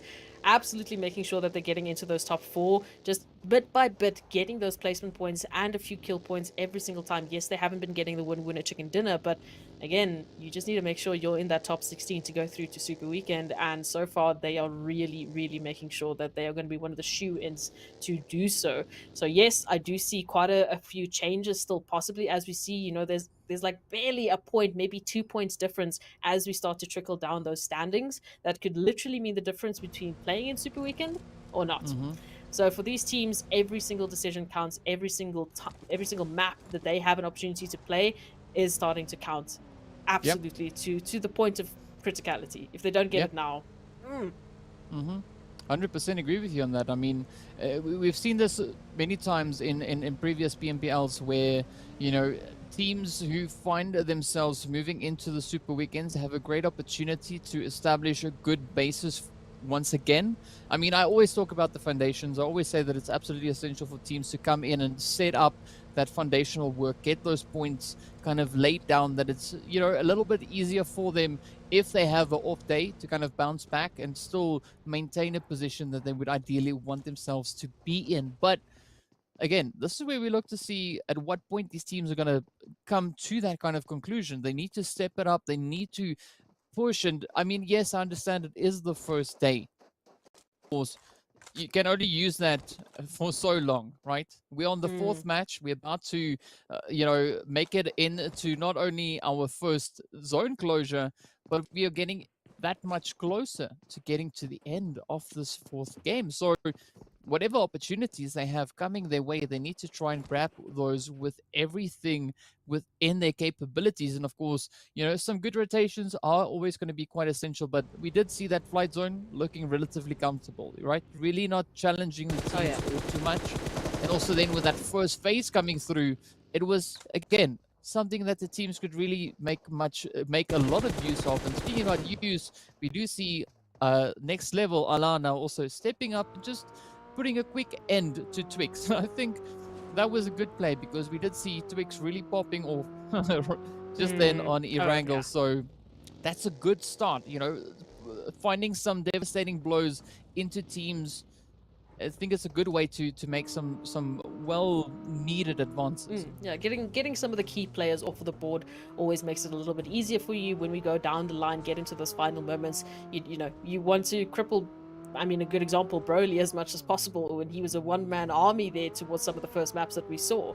So taking down those numbers just bit by bit really makes a difference. And rotations, as we were talking about them, so easy, so easy going, and teams can really focus on just getting a good position, taking their time, and maybe engaging a little bit more, getting a few more eliminations. But for the most part, everything is pretty relaxed. And the spread that we have on Miramar currently, also it's the easiest, the best spread that we've seen so far. You know, I'm not really seeing points of contention, so much space between the teams, as we can see, up until, you know, they obviously get into those final zones. For now, they've got time. They can just relax, DK. They can have a nice stroll, you know, on Miramar, take a good tour of the mountains, maybe take a couple of photos for back home. But nothing crazy happening just yet. Ooh, but of course, as we look onto the next zone shift, it is centering up towards Picado, the San Martin Hills there, and ooh, this is going to be quite an interesting play to make, because the teams can really move up. We do have Power Grid also still kind of being in play over on towards that western side of the zone, and this is now where the teams are looking to hone those positional plays a little bit more, right? It's not necessarily essential for them to get into any aggressive plays just yet, but definitely setting yourself up for those coming phases is going to be absolutely essential, particularly on a map of the size with such a intricate terrain to really utilize. And you know, it opens up those opportunities for teams to get themselves into angles which could be quite challenging for the opposing teams to really defend. And we see a lot of high ground particularly being available where these teams and the zone itself is currently positioned. Yeah, still quite a few buildings as well. Of course, there was San Martin and Picado involved. Of course, you know, we saw Picado with Mad Knight coming through, and this time again, they're there with Team Myth. So I don't know if we're going to have a repeat of that contention coming through, maybe a little bit of a revenge grudge fight, as we can see. But Cryptics, also one of the last teams making their rotations in, everyone looking very healthy, still 16 teams alive. You know, we only really have two teams, maybe Blackjack Esports, if they can't get that res coming through, that aren't really up to full stack, that don't have all of their numbers to work with. So I'm really looking forward to see how this next zone shift is going to force these teams into an issue, because if it pulls down towards Picado, ooh, there's a few teams there that are going to unfortunately be put under pressure, because they won't have the zone to themselves. No. They're going to have to share it with quite a few teams. But then on the other hand, if it pulls up to Hacienda del Paton, well, then it's anyone's gain. Anyone who gets there first is going to be the happy potential winner chicken dinners. Yeah, we'll have to wait and see where that chicken is going to be running to, whether it's going to cross the road or it's going to stay on the opposite end. But of course, we do for the current time see the players here from Blackjack and Umbra having a little bit of a back and forth, a nice little bit of an exchange coming in there. One of the players there from Blackjack already getting sent back, and now, of course, the teams are slowly starting to make those rotations come in. We do have the players here from Next Level finding themselves alongside the players here from Masters, but both teams still just playing on the high ground, trying to come in from that northwestern side. But this is where a position like we see the players from Myths or potentially even YONKOUS could be quite favorable, right? They have themselves set up a little bit more towards the centralized portion of that zone. And as we see, a lot of the teams now start to roll on in looking for those positions. Those could actually be angles in which we could see YONKOUS and Myth now really capitalize on those positions. But of course, for the time being, we're going to have the players here from Next Level and, of course, the Masters looking to just fight for control as we are waiting for that next phase to should come on in. And Sin being quite sinful there with a beautiful blaze down right on towards Azza. And the rest of the team there from Next Level now just looking to close any of those potential gaps.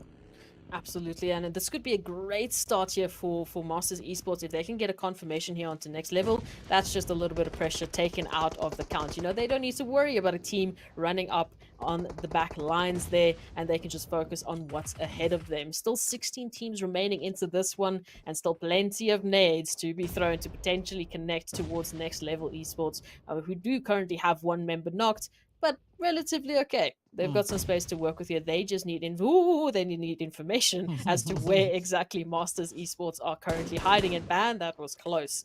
Fantastic little medkit coming through there, and of course the res coming through. But now here's the question: do they still engage or do they disengage? Because zone rotations still have to come through. Yeah, I can't disagree with the potential rotation coming in here from them. As we can see, next level now looking to just get the heck out of Dodge and looking to push a little bit further on towards the zone itself. And the same, of course, can be said for the players coming in here from 1 million as well as Zero Tolerance Skills. We also see just sneaking on up, trying to lay down a little bit of a defensive play, but unfortunately for them, 1 million is not anywhere nearby, as they are also still looking to push further and further up in towards the zone. But this is where 1 million needs to be careful, because they are pushing right up in towards Picardo, and this is where Dexter shows us some very interesting parking skills once again. So we've had it twice happen on screen. I'm not quite sure, honestly, but of course now also going to be waiting for the players here from Intruder Africa to show us what they've got. They are currently positioned in 19th position, as we can see, with only 3 points to their name. So this could be a really great opportunity for them to bring in a few more of those points. But I gotta say, I'm liking this position coming in from Kingerman, but he needs to be careful, because if the players there from 1 million look over in this direction, they could very well put quite a few hurtful shots in his direction. Yeah, and then the avenue for him to get out is a little bit limited, of course, as intruders are also pulling in on the situation here. So, oh, the beast, we need to be careful when peeking windows. There's some hungry players around the corner here, as all of the players are still desperately trying to get into zone. And I'm seeing still many of the teams actually taking that rotation towards Picardo again.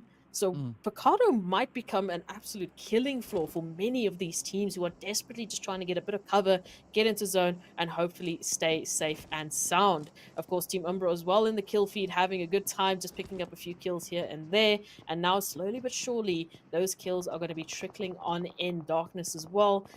I don't know, Intruder, they're feeling a little bit of brunt of the action here, and it's not looking good for them, because they desperately need those points.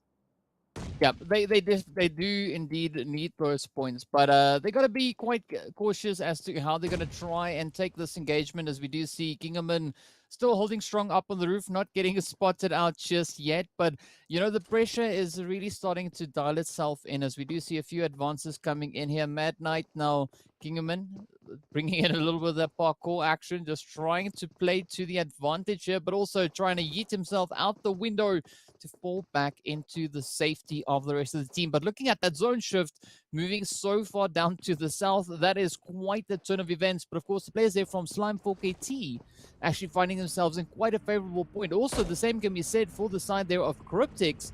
But now, this northern territory is going to be absolutely brutal. And I mean, looking at the possible rotational points these teams could move into, it's going to be quite chaotic, and quite a bit of carnage also going to be finding its way through, as we do see the players there from 1 million now trying to make a quick hastily escape. But unfortunately, 33 is ammo coming through with those hits, and Knight now having to, well, resort to trying to heal up behind the vehicle instead of advancing further forward up the hill. Unfortunate rotations for them as well. And again, this is where it's really starting to get absolutely chaotic. As we've mentioned, that zone pulling towards the southern side really means that all of these players are in contention, right shoulder to shoulder. Not yet cheek to cheek, DK, unfortunately, but very, very close to it. And Zero Tolerance actually getting involved, throwing an absolute array of bullets down the line, looking to get those confirmations. But so far, some way, somehow, we still have Mad Knight just trying to get involved into this one. 1 million desperately caught in the crossfires, trying to stay alive. And I don't know how they're going to get out of this one. Ooh, speaking about getting out of it, of course, we have the players here from the Masters now looking to stop the advances of G3. And this is a very healthy approach coming in here from them. Of course, we did see an absolutely phenomenal performance coming in from G3 on our first Miramar. But here we have the Masters now looking to put a quick stop to any of those potential advances. But, well, we still have Flacco and Buden on the map. Not quite sure how long Buden is going to be able to survive. And Flacco is going to be down for the count, well, as a solo, rather. Let's put it that way. This Flacco is going to be the last remaining hopeful for the team here. But elsewhere on the maps, we see down towards that southern side, oh, Blackjack getting caught in a very tricky position. They've got 1 million Umbra and zero tolerance. But this is now the opportunity for zero tolerance to just rake in those points, because they are in absolute dire need. Only 2 points currently for them on the board. They need to bring in more if they want to move into that first super weekend. Yeah, Team Umbra as well, desperately trying to hold on to the line here, because they've got a few teams rolling up on the back line. Blackjack Esports down to 2 members remaining, and trying desperately to find an angle to work with here. They're still in zone, they still got some cover, they still have some room to work with here. YONKOUS in the kill feed as well, taking unfortunate shots there from Virtual Gaming and not potentially living to tell the tale. We'll see how that one turns out. Here for Team Umbra, they've got beautiful line of sight, not only on Blackjack Esports, but also on zero tolerance. And I mean, looking at the rotations that they're holding, this could be a potential blocker for zero tolerance to get those points. What are these nades coming through from Virtual Gaming? I mean, give a break. YONKOUS finding themselves in quite a bit of a predicament here, as it is going to be a relentless barrage coming through from the side here of Virtual. They're looking to pick up those points, and they do succeed as they send off the players there from YONKOUS, and we are now down to only 13 remaining teams. But of course, strangely enough, Chief 3, as we can see them sitting right there at the bottom end currently with no points to their name just yet. And of course, we do know it is down to good old Mr. Flacco there to try and hold his own all the way through.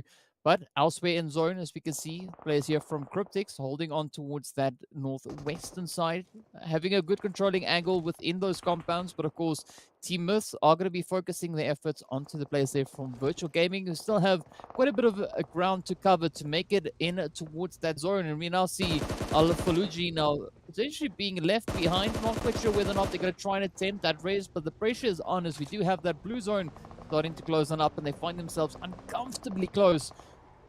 But still, 12 teams remain. Let's see whether or not the players here from Virtual Gaming will be one of those 12 teams advancing forward. And Farouk flings himself out of the vehicle. But as we jump forward now, the players here from Mad Knight actually coming right up alongside the players here from Zero Tolerance. You can see Zero Tolerance now frantically trying to hold on. They want to push through. Already 3 points to their name. Oh, with that, make it 5 as they get a beautiful clean sweep on the remainder of the Mad Knight players.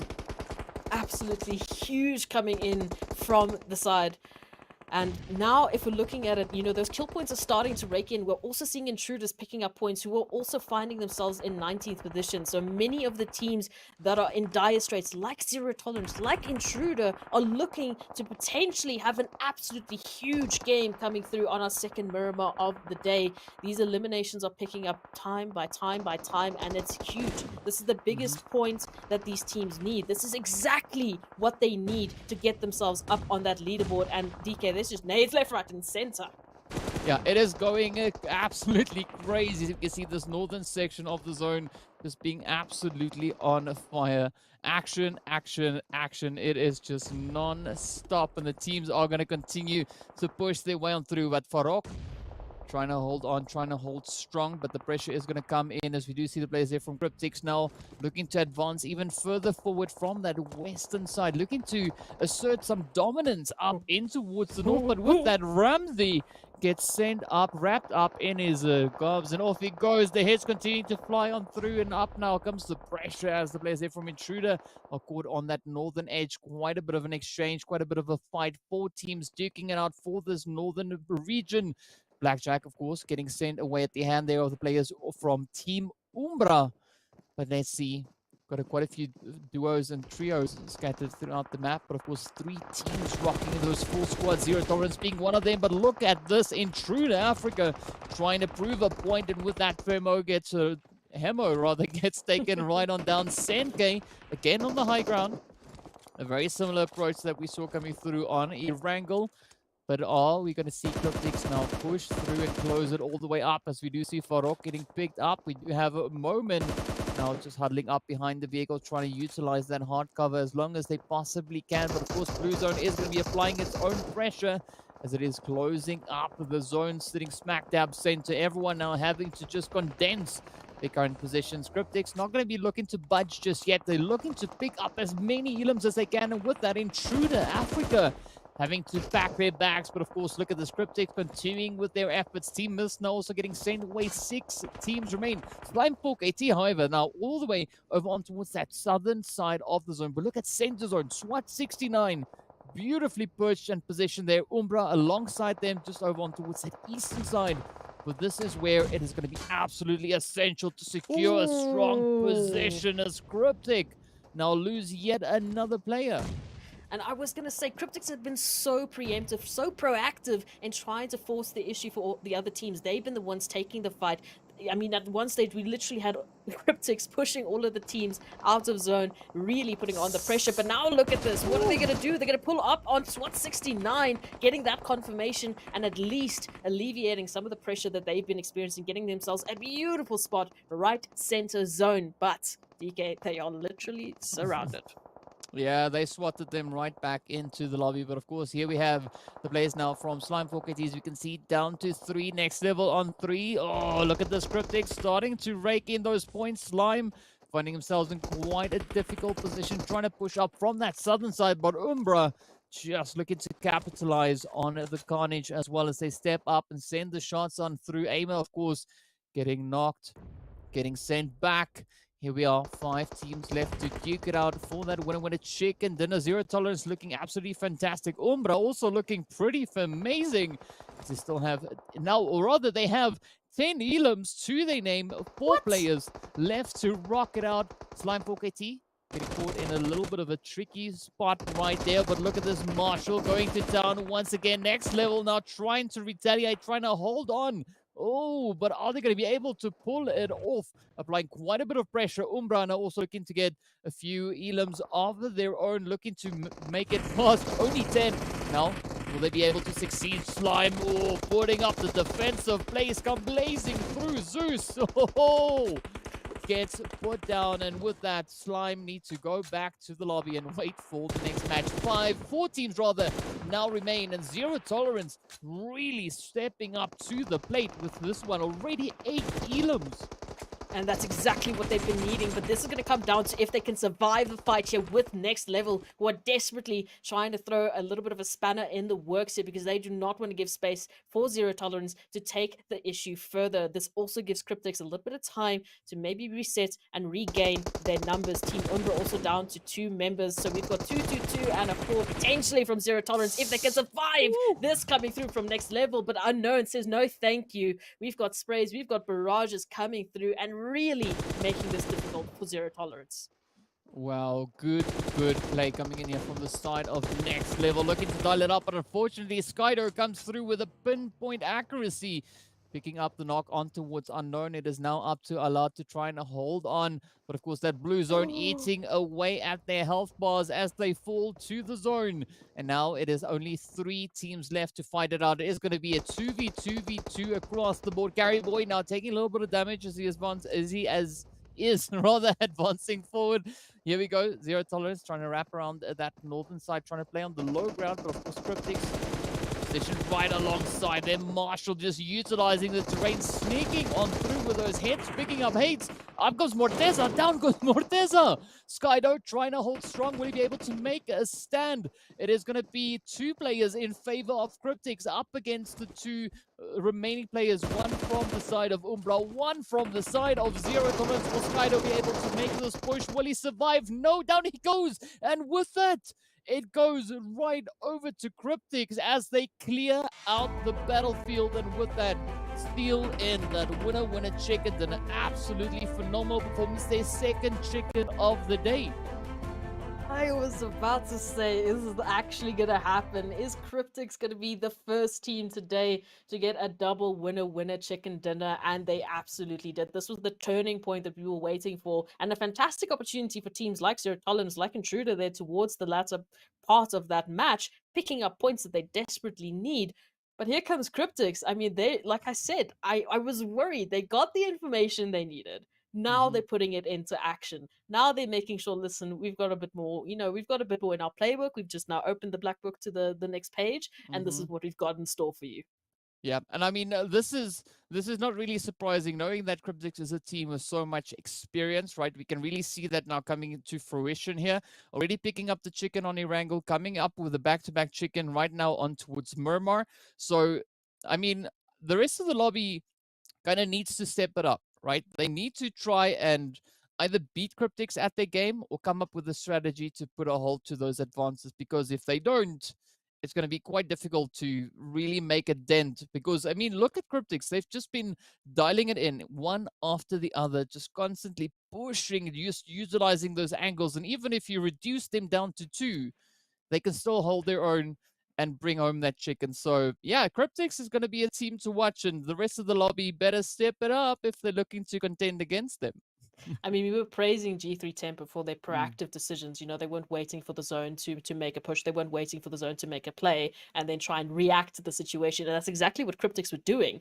I mean, I was literally watching the minimap and there was just a line of Cryptics pushing the teams to the side saying, this is our spot. We own this. Thank you very much. Come again next time. And they did that towards the end as well. You know, they took a little bit of time when it was really chaotic, when zero tolerance, next level were taking that fight. They took a little bit of time, reset themselves, and then they just started picking each and every single team up one by one by one. Ultimately, I mean, it was just a polished performance coming through from Cryptics.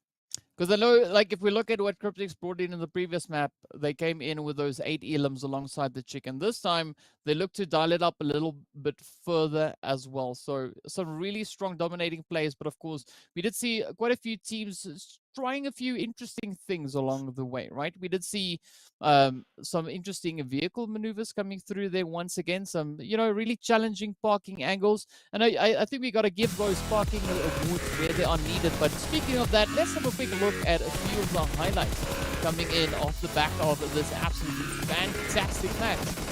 And we had a lot of the teams really starting off the action. Of course, we had Masters Esports on the next level, peeking and prodding at each other a little bit. But then when we went over to Picardo, this is really where the numbers started dropping. And 1 million Esports was almost catching themselves out in the open. Perfect opportunity for Mad Knight.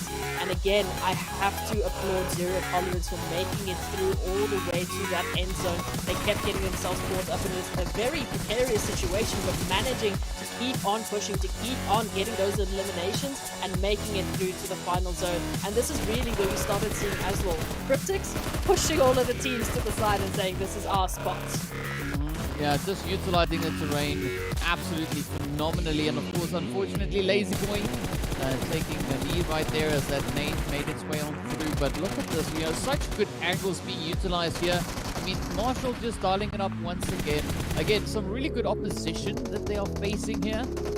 But I'm quite curious to see how this is going to evolve, as the teams definitely will have to come up with a strategy if they're looking to put an interesting twist on things, right? Because as we've said before, Cryptics a team with a lot of experience coming in here, and definitely the other teams going up against them will have to find a way to make a stand, because otherwise, it could potentially be a bit of a runaway play. And of course, speaking about that, let's have a look at our leaderboard as we currently see our match ranking here for Cryptics sitting on a 28-pointer. Those 13 elims coming alongside that chicken dinner. Team Umbra also stepping up to the plate, coming in with 12 elims, finding themselves on a very comfortable 22. Zero tolerance. We were hoping for them to step it up, right?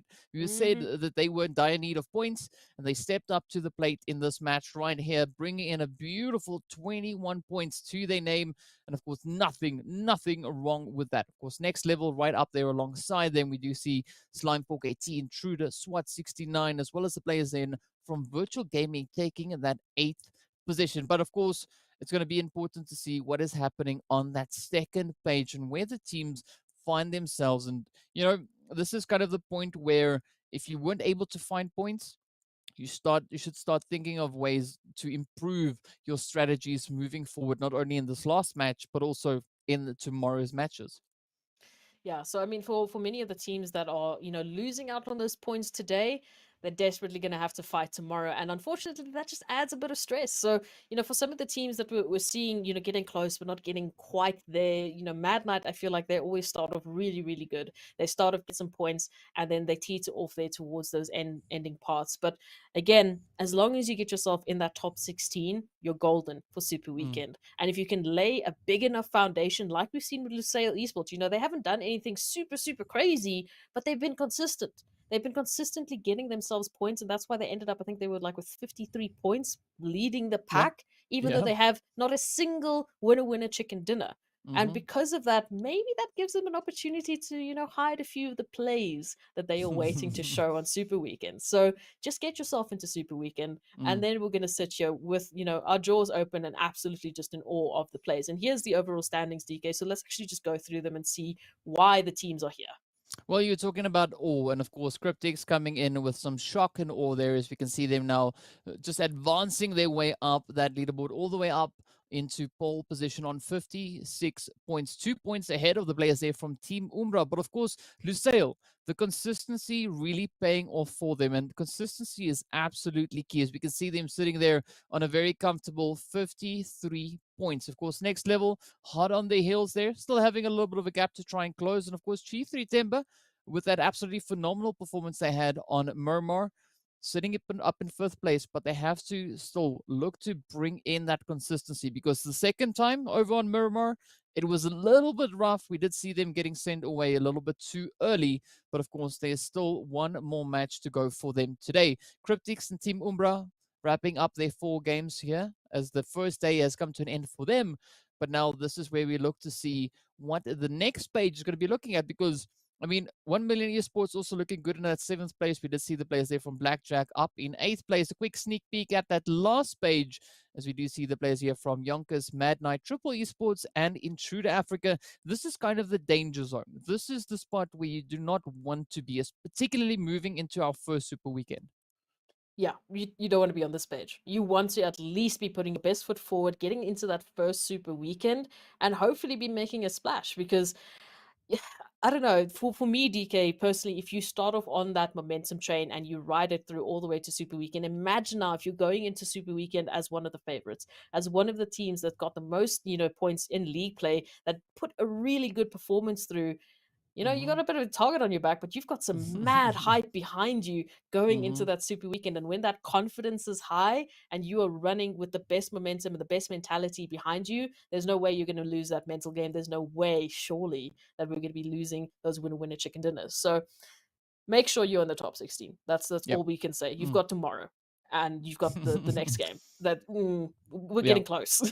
Yeah, no, it is getting close, and sometimes a little bit too close for comfort. But of course, that is our current situation looking at the overall rankings. And as we said before, this is the spot there you don't want to be in. Of course, Mad Knight also wrapping up their night, as it was their 4th match for the day. And all the groups are, as we know, also still participating in only those 4 maps. But what a beautiful play that was coming in from the players there from Zero Tolerance Skill. Looking at those pictures, they look so chuffed and so happy. And I'm pretty sure that is a feeling that they have happening right now, as they had such a beautiful run coming in right here on towards Miramar. And of course, as we know, the last one up is going to be heading straight over in towards Erangel. Exactly that. And we're going to get close to it. But we've first got a break coming up. So after the break, we're going to come back into the action, and I can't wait. Let's go to break. I want to get into the map quick.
Hello and welcome back. We are getting ready for our final match of today. Of course, it is going to be the fifth match, but it will also be the fourth match for the teams coming in from Group B, Group C, Group D, and Group E. So Group A, they've played all their games for today. Now, we look to see what these teams are going to bring in this final match and who will be the ones to move themselves forward, upgrade their positions on the current leaderboard. And of course, speaking about upgrade, we have to talk about upgrade performance and upgraded fun. Celebrate your winning spirit with a brand new Oppo Reno 6 series, the designated smartphones for PUBG Mobile, Middle East, and Africa Esports in 2022. Now, it is the final Erangel, right? Now, we've been talking about this in the break, that we are looking to see the teams currently positioned anywhere from that 12th position all the way down to 20th position to kind of step up, because this is going to be their last opportunity, at least for today, to bring in any of those needed changes. And of course, you pointed this out as well. We were talking about the players there from Zero Tolerance having to bring in some good plays, and they did that. They jumped all the way, as you said, from 20th up into 10th place off of just one single match. Exactly, and now this is the opportunity for the rest of the teams to follow in Zero Tolerance's footsteps, right? They need to have an explosive game like that to jump up into some good standings, because it's still possible for many of the teams, even if, you know, the final four teams finding themselves in dead last, currently not included in Super Weekend. They have this last game, they have tomorrow to pick up the points, and as we just saw, a beautiful example by Zero Tolerance, you can literally jump from dead last to dead middle. So let's see how that's going to go for these teams in terms of the flight path that we're seeing. I'm sorry, DK, sometimes I have to throw buttons at you, just throw you off your game a little bit. Northern Zone. Oh, Northern Zone. So, I mean, no military base, no Malta power, not even most of Malta. So for some of the teams that have really been favoring those spots, like Next Level, I know 1 million quite enjoys Malta power. Unfortunately, not going to have an opportunity this time around. Yeah, they're gonna have to work it if they want it. And again, we do see the players there from Virtual Gaming pushing up on towards that northern side, and alongside them, they do have a little bit of company also venturing up on towards the north with them. But this is again where we look to see what the teams are going to be bringing in, right? So Unique making their move again, going for the fight for the control of that Severny region. And this time it makes sense because Severny is a little bit more on towards the northern side, so it could be a little bit more of a safer play to make if the team is looking for that longevity in this match in particular. But of course, if we look a little bit further down towards Chopsticks and the whole Gatka kind of region, that is where we now see the players from G3 alongside Triple, as well as 4KT. We also have a little bit of Zero Tolerance there.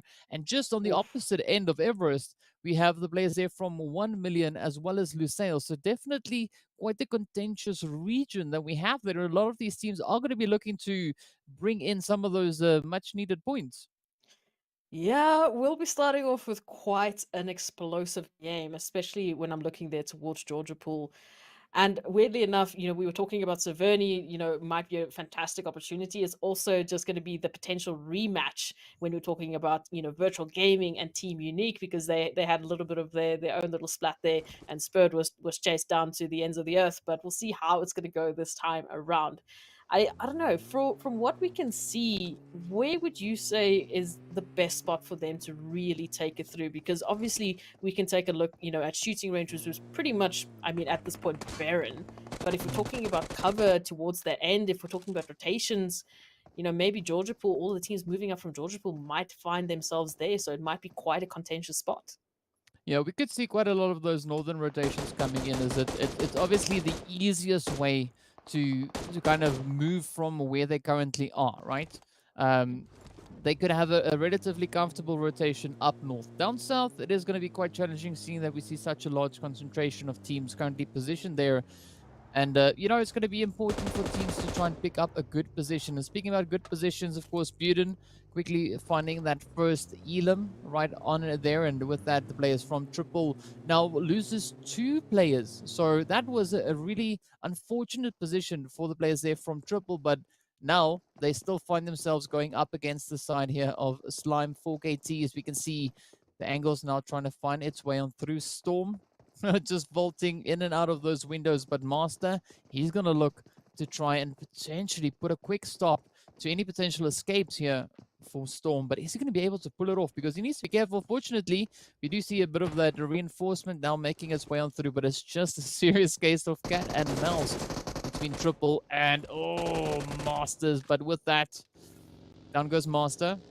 Let's see whether or not From Mar is going to be looking to get aggressive. No, it does seem like he is looking to rotate away. And that could actually have been an interesting play had he chosen to move towards Storm. Seeing that Storm is super, super low with regards to that health bar. But a good call either which way. Now we look to see what the rest of the lobby is going to bring, right? Because now they have that chance to kind of just reset themselves a little bit and get themselves set up for the next zone and the next play. Yeah, absolutely. And I mean, for Storm, he wouldn't have had any cavalry to work with. Their teammates all rotating in. We can see that also happening with, Super Young Stars, who still find themselves there towards the southern part of Promosk. They still have to make a far rotation in. But for the likes of Slime 4KT, they are surrounded. It's all congested towards that northern side, also still trying to move into maybe a little bit of a better position as that looting phase is, of course, still continuing. Are we seeing more parking happening here with Lusail? Yeah, it was looking close. It was looking close. I thought we were going to have our third parking incident of the evening, but for the rest of the teams, it's starting off a little bit weird here. So Triple, of course, finding themselves there between G3 and 4KT, losing those players. Now, once again, starting off the game almost immediately with a solo. How do you translate that through to the rest of the game, especially since you're in such a horrible position for Triple Esports? They need those points. They were one of those teams in those bottom four slots, not looking too good for Super Weekend. So now they're going to have to put all their chickens in a coop for tomorrow's games, hope that tomorrow is going to be going well, and it's a huge gamble. Yeah, chickens especially. Like if you're playing with chickens, that is quite a gamble. I mean, I prefer chickens over chickens, but yes, either way, whatever floats your boat, it's gonna be an interesting play. But definitely some interesting positions we see the teams now starting to move into. All right, already zero tolerance, taking a good position atop the hill here. But we were looking at the players from G3 just a few moments ago, and that position they find themselves set up in towards is also going to be absolutely essential right there in Cube. Looking to see a few of those rotations coming in from that western side. We still have a few teams having to venture up, but I think zero tolerance, the current compound we see them situated in, could be one of those contested spots. And also, if they decided to maybe venture a little bit further up north, just a little bit further away, there's also another compound that is usually quite contested. So I'm curious to see what their decision making is going to be on that one. But for the time being, the team's still kind of respecting the space. Everyone just trying to rotate themselves up into a good position. Of course, players there from Unique taking a little bit more of a calculated approach all the way over towards Stolber, up in that far northeastern angle, or the far northeastern region rather. But this time around, Twix from SWAT. That's what happens when you try to mix up all the words and all the names, right? But yeah, definitely we're not seeing any strange parking this time around. The teams, they've got their stuff a little bit more together this time around, right? They want to be able to utilize those vehicles a little bit longer, take them a little bit further. And of course, you can see the players here from Slime now rotating down south, following the road. They do, of course, have the option to explore their options, but not quite sure what they're kind of aiming for on that one. Yeah, they've taken quite a weird rotation. I was going to mention it, like all the way from Yasnaya, basically all the way around just towards that edge of the zone to Gatka, who now they've got an opportunity to set up here for, of course, Super Young Stars and Triple Esports, who are just ahead of them, who might also be running into some contention here, because I believe Super Young Stars should be able to see Triple, at least the solo from Triple, who will unfortunately have to jump out and potentially take a fight or two. So maybe 4KT are looking to, just keep towards that outer edge of the zone and pick up a couple of kills as the rotations are coming through. Now look at this. You were talking about Team Unique making a bit of a calculated move, finding themselves in Stolber, and they're going to be the first team, one of the first teams to find themselves in a beautiful position for that new zone. And again, those rotations that we keep seeing coming through, I mean, Lusail is doing it well. They're using positions to get themselves points every single round. And now I feel like a lot of these teams might be doing the same, hopefully with those early rotations coming through. Yeah, and of course, the players there from the Masters could find themselves in a quite a predicament, right? So they are currently situated smack dab center zone, but they also have control of those compounds. So if they're able to defend them well enough, they could be quite satisfied with that position, particularly moving through into the next phase. But this is where we see a lot of the teams now starting to venture back further in towards the zone. We've got the players here from G3 as well as Zero Tolerance. Both teams rotating up side by side, of course, passing right alongside the players there from Virtual Gaming. We can see one shot now. Just tapping away, trying to see if he can land anything over towards the players there from G3. But this could be quite an interesting engagement coming through between Zero Tolerance and G3, as both these teams are situated a little bit further up that leaderboard. But G3, as we can see on the screen, currently situated up in 5th place, are able to find a few more of those elims as they make their way towards them. Zero Tolerance currently holding up in that 10th place, already one member down. Are going to be looking to maybe just get a little bit of a stronghold, a bit of a fortification happening there, but some beautiful shooting coming in there from Hates as he sends it across right on it towards 6. And already Nacho and 6 down. Buren and Flacco, they need to be right on top of the game in this one.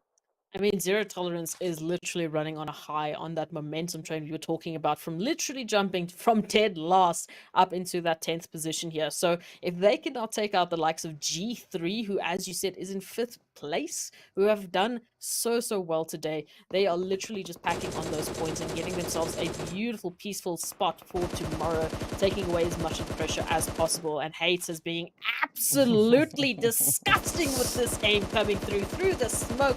I mean, come on, you don't see what we see. How are you doing this? Now it's all down to Braden, who has to hold the line here, who has to go, I don't know, what do they do here? There's 3 knocks that have already been happening. Well, as far as what we've seen from Buren already, right, he is quite capable of coping under immense amounts of pressure, and Zero Tolerance really not backing down on that one. But yeah, Hates just comes dialing in, and with that, kind of closes it up right there for G3. And well, you know, it's sad to see them go, but an absolutely beautiful play coming in from the side here of Zero Tolerance skills, really stepping up to the plate. And of course now Unique starting to venture in a little bit from that Stolber side, moving up right behind the players, as we can see the shots starting to find their way on in. Next level getting caught in the crossfire, but it's not going to be a stop for them just yet, because we do see the players there from Blackjack as well as the players from the Masters positioned just up ahead of them. So there could be quite a bit of fighting, seeing that the zone has now centered up particularly on that region. So this western side is where things are going to start heating up quite a bit, as we still have quite a few teams having to rotate in on that western front. And of course, the players there from Virtual Gaming are going to be one of the first teams to push in from the west now. Look, I feel like the zone is really favoring Team Unique right now, because it just keeps moving closer and closer to their position. They are in absolutely beautiful positions here to hold the line. They've got some momentum to work with. They've got some real estate as well to hold. But now it's going to come down to all of the teams really just congesting that position, desperately trying to find an angle. As you mentioned, this is going to get absolutely chaotic, because we've seen many times before teams getting those early rotations, getting themselves into a fantastic position, and then they get swarmed. They get absolutely just overwhelmed with the amount of teams that are rushing into a potential spot here, to a potential hold. And if we turn our attention here to YONKOUS, who are just watching all the cars flying past, trying to pick up something or other, we also get confirmation that Triple Esports is out for the count in Team Myth right now. What's happening here? Yeah, je ne sais pas, right? But here we go. Of course, now beautiful play coming in here from the side of YONKOUS, just sneaking those cheeky shots in, as Myth now Moment gets caught out in the open. Fortunately, it is not the most ideal position to be trying to kind of bring in any strategic plays, but well, let's see what they're able to do with that. Of course, now just hunkering down, trying to survive as the onslaught continues to roll on through. The players here from YONKOUS not going to be backing up, but you know, we were talking about it, we were looking to see whether or not the players here from YONKOUS are going to step it up, and it does seem like it is exactly what they are looking to bring into this match. I love it. I love to see this proactive play coming through because, again, if you're finding yourself towards the bottom of those standings, you've mentioned it, DK, you can still finish strong after this. You can still have a fantastic position taking yourself into the next day of league play. So that's all going to come down to how are these decisions going to be going through. And Team Myth going to be taking that rotation out for the count, maybe just past 0 tolerance here. But for many of the teams, they are starting to be picked apart. We're down to 14 teams just purely off of these rotations coming through. And that's a lot of damage to be taking into the next zone. And then you still have to reset yourself and get ready for the absolute onslaught of teams trying to find positions. Yeah, it is going to be quite important, right? The positions, as we've seen time and time again, absolutely key, right? But now, up comes the Masters, looking to rush in onto one of the unfortunate players there from the side of SWAT 69. And with that, we can see the knock now finding its way on through. So SWAT reduced down to only 2. But this is what we currently see with the current situation on the leaderboard. The teams relentlessly fighting and having to bring in an absolute beast of a performance, particularly if you find yourself on that lower end of the leaderboard. So there's still hope for the likes of YONKOUS to just advance themselves up that leaderboard. And the zone now continuing to just focus on towards the players there from Unique. SWAT 69.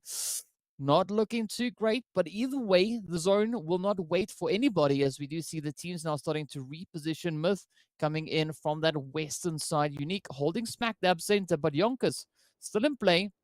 But this could be a little bit of a worrying position for both Zero Tolerance and YONKOUS, as they kind of have to get their butts back up in towards zone, right? There's only about 15 seconds or so remaining on the clock, and we can see that counter now just flying on down before the big bad blue zone comes swooping on in. So will this be a good play now for YONKOUS to come in and rake in a few of those much needed points? We'll have to wait and see. But meanwhile, players there from Virtual find themselves right up alongside Team Myth. Oh, and Broly this time around is going to be caught on to just have to wait for Moment, who's going to be just doing it all, going through and getting the confirmation they're onto one shot. Now they need to turn their attention here towards Petrox and Zeus, who have a little bit more cover to work with here, and aren't as split apart. What are these shots coming through? Beautiful connection there from Petrox, who now might be taking the designated driver strat here, getting closer and closer towards Broly, trying to not give them any sort of space to move or to maneuver and get that reset going.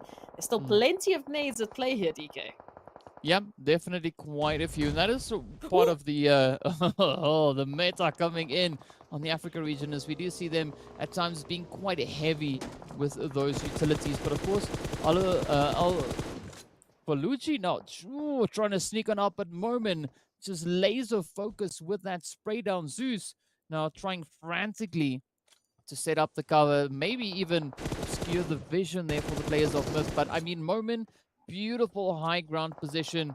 They can just bring in so much carnage alongside Ramsey there. But let's see, will they be able to close it up? Look at this. Zeus comes thundering in with that Mach 14 just blazing in. Switched it over into automatic. I mean, that is the beauty of these DMRs, just ripping us through everybody. But unfortunately, it is not gonna be enough, as Virtual Gaming now have to pack their bags. And Lusail using this opportunity to reposition themselves, sneaking up right alongside the players here from Myth. And they're holding that northern side of the zone, so they've got a little bit of space to work with here before the rest of the teams are going to get into zone and look to take a part of the real estate. So they can have an opportunity now to either start picking apart Team Myth, but they might want to use that just to get into a better position, because we've seen, unfortunately, some of these teams not having those opportunities to really start picking apart the teams. Slime4KT also feeling the brunt of the pressure here alongside super young stars right now, who have nades flying past their face and who are just trying desperately to survive. But Gaddafi has got a beautiful nade just pelted into the perfect zone, but not quite yet connecting. Zero young stars, I mean, they're still alive into this one. And there's still quite a bit of space left in this map, as we can see. That zone now shifting up and really kind of forcing the hand of the teams being relatively spread out. But now there's not much time for that anymore. So they have to now prioritize from getting themselves set up, particularly looking at where the zone is shifting. There's only going to be so much hard cover that they could utilize. But Blackjack, of course, now having to face off against the players here from Slime 4KT. But Slime also now trying to pick up a few hits over towards the team there from Intruder. We see just positioned off in the distance, also having quite a bit of ground. Fortunately, only half of the team is on the edge of zone, but this is a beautiful opportunity now for Blackjack to get themselves reset, get those health bars into the optimal position before, you know, starting to think of a way to get back into zone. They're not that far away. As we already see, they do have a bit of an anchor point set up, but now they need to kind of just reposition and set up for this assault coming through onto the players here from Slime 4KT. And what's amazing for Blackjack Esports right now is they are actually holding Slime 4KT out of the zone. They, as you mentioned, they're right next to the zone. They have 2 steps and then they're in safety. But Slime 4KT, who do they have to go through to get into that safety line? Right through Blackjack Esports, who have the cover, who have the ridge line, they have the visibility, and they can actually gatekeep 4KT out of this final zone, depending on how these nades are going to be shifting that vision. And there's absolutely all the smokes you could possibly have on this map right now being thrown down, trying to give 4KT a little bit of space to work with, but that does not block the bullets that Reverb is trying to throw through. Just barely Aimer going to be sneaking on in and just literally grazing the hairs on his head. But now right around the corner, here comes Blackjack Esports trying to get that confirmation, and it's going to come through for them. 2 more players left here for 4KT as that confirmation comes through, and they still have to get into zone, DK. Yeah, and that is the first point on the board for the team of Blackjack. And so much more to go as we are down to our final 10 teams. Of course, Blackjack still on the defensive play here, looking to put a bit of a hold to the advances coming in from the players of Slime. But look at that, Zeus. And I believe that is MG, yeah, positioned right there alongside each other. Up comes the nades. Could it be a devastating blow? Does seem to have avoided most of the players. Some really good dodgeball skills coming through here. But the stakes couldn't be any higher as Slime now continue to apply the pressure. They want to get that foothold within the zone. Blue zone not leaving them with any other options, but the pressure's going to be on. And again, center zone entirely open, but a lot of fighting now going to be erupting on these edges. We can see up towards that northwestern side as well. But look at this, Plaza going to come through with a quick sneaky shot, but the Reverb not the one to be discounted here as he comes rushing on forward and closes it out as the players there from Slime, having to just lick a few wounds as they now get sent away. And with that, we are down to 8 teams, but up comes the pressure over on towards that far western side as the zone has now taken an extreme shift to the east. Unique, looking good, still 4 players up, but up against them, they do have the players there from Lusail, and of course the team coming in from the side there of Myths as well.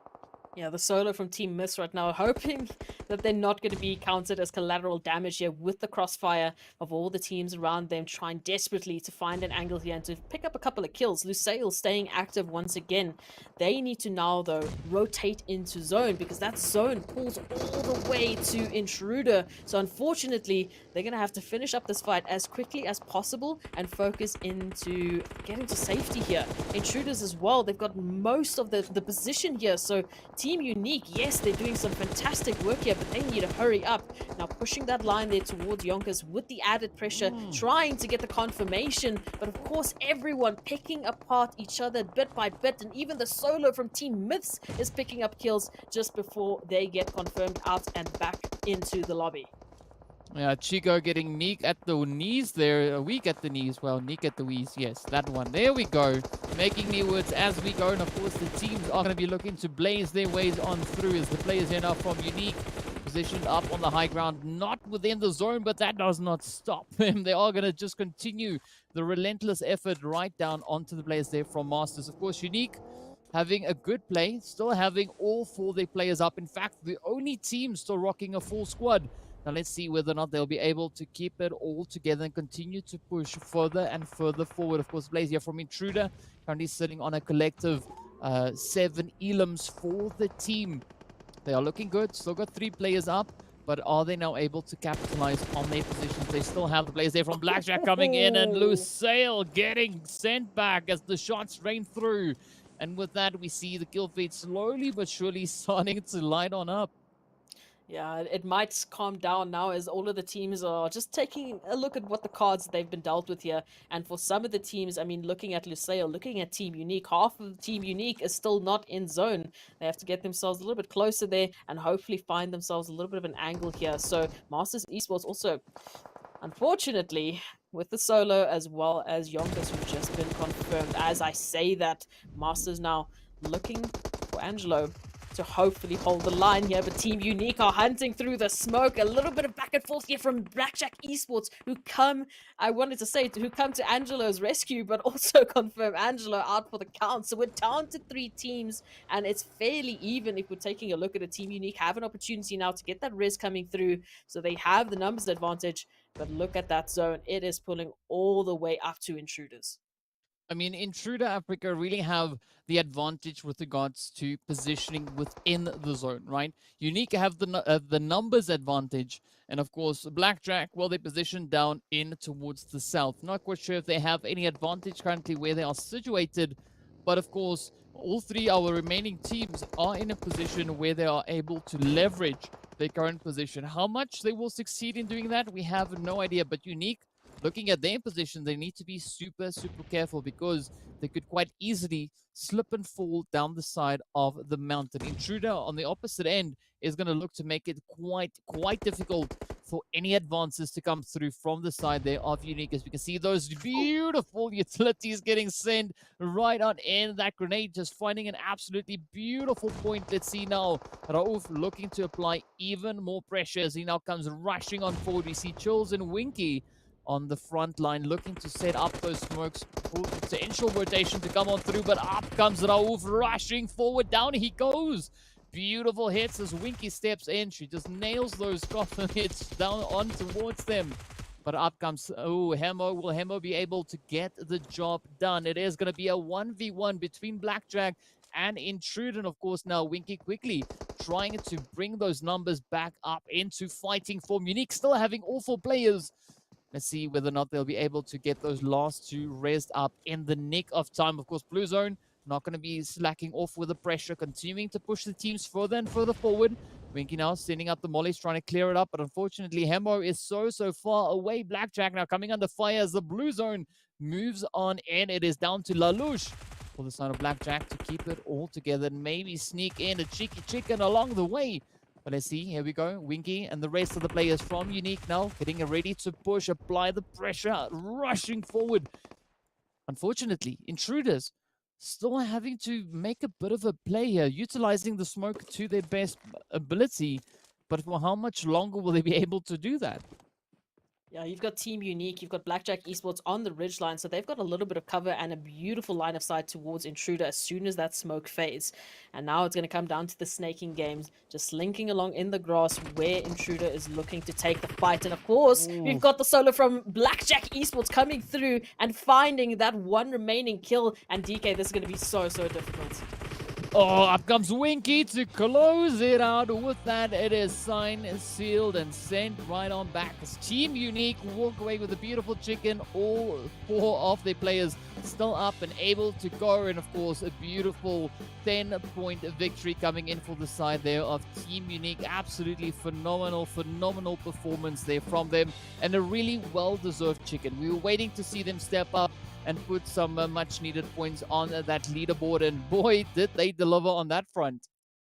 Absolutely. I mean, within minutes, within seconds, we just witnessed an absolute carnage on the map. I mean, I still thought we were going to see a little bit of, reset coming through from Team Unique. Not the case. They took the perfect opportunity to push forward, getting that final confirmation onto Weiss, and then bam, we're done. We've got a beautiful new winner chicken dinner. And I mean, for some of these teams, especially the teams that were looking really in dire straits on those standings, they started picking up some really good points. So, I mean, looking good for tomorrow.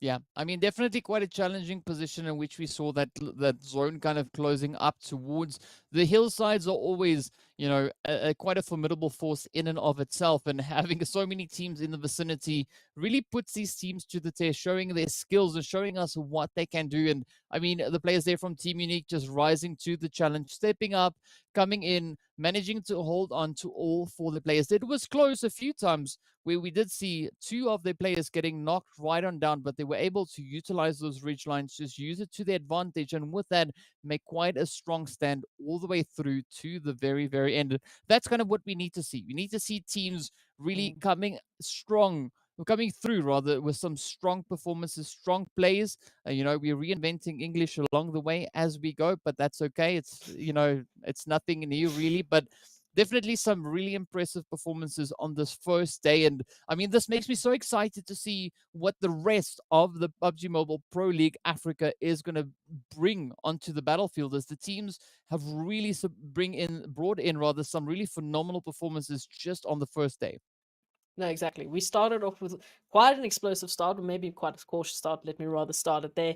And, some of the teams are filling out the competition, trying to get a good idea of, okay, how is this going to be, going? And then we had some very surprising starts. But I feel like as we continued the day, that those kill distributions really started to even out a little bit by bit by bit. We still had, the heavy hitters like Cryptics coming through with the double, winner chicken dinner. But we had a little bit more of a distribution. Whereas when we started, it was one team gets the winner chicken dinner, one team gets 15 or 16 kills. Where's the rest for the other teams? So I feel like, again, the competition is slowly but surely, getting up to that level. So tomorrow, I'm not sure. I feel like tomorrow there's still a handful of teams that I'm waiting for a winner chicken dinner. I don't think it's limited to the winners we saw today. I feel like there's still plenty of teams that are getting so close, and tomorrow might be that tipping point. Yeah, of course, we're going to be hopping into a few of the highlights in this final match of the day. I mean, it's an absolutely phenomenal PUBG coming through once again. I mean, this is what I like to see. Teams stepping up, showing us some dynamic performances, some really, really fantastic shots. And I mean, Hate just up at the top here, just causing so much carnage onto the side there of G3 was absolutely fantastic from the side there of Zero Tolerance. But I mean, we saw that kind of happening across the board. The teams just taking it up a level. Every zone we move on through. And Yash, unfortunately, getting caught in between a rock and a hard place, a very uncomfortable position to be put in there. But definitely we did see those shots coming through. But of course, don't forget about the players there from Virtual Gaming. They also just kept on, trying to advance up. Unfortunately, getting caught in quite an exposed play, but they made it all the way up in towards and position up in towards this fourth phase. But up again, missteps in, and they said, "Thou shalt not pass." Stops any advances right there. And some really, really interesting plays coming in across the board. And, we were talking about how the level has been pushed up further and further. And I mean, this is only day one, right? I do think that we're going to be seeing a lot of advances coming in as the teams kind of get settled into the flow of the PMPL Africa. Yeah, as they're getting, accustomed to the players that they're playing against, as they're getting accustomed to these teams, we're going to see a lot more crazy, chaotic, absolutely phenomenal plays coming through. And once again, we're getting down to these final moments. Teams are really putting in the clutch plays. I mean, we had Angela from RTG Esports somehow, some way making it up to fourth place.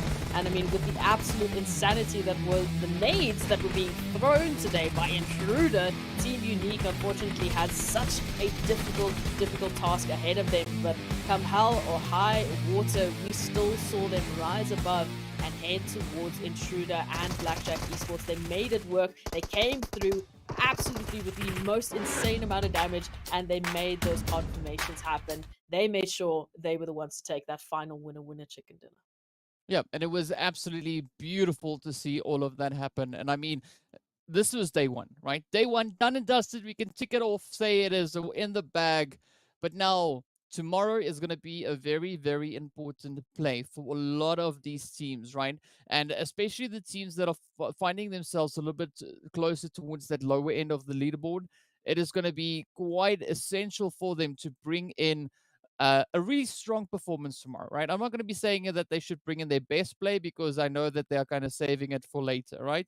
But still, they have to bring in a really strong and good play if they are looking to make their way up into the first Super Weekend. Of course, right on screen, we can see our current match rankings. Team Unique taking a beautiful 25-pointer.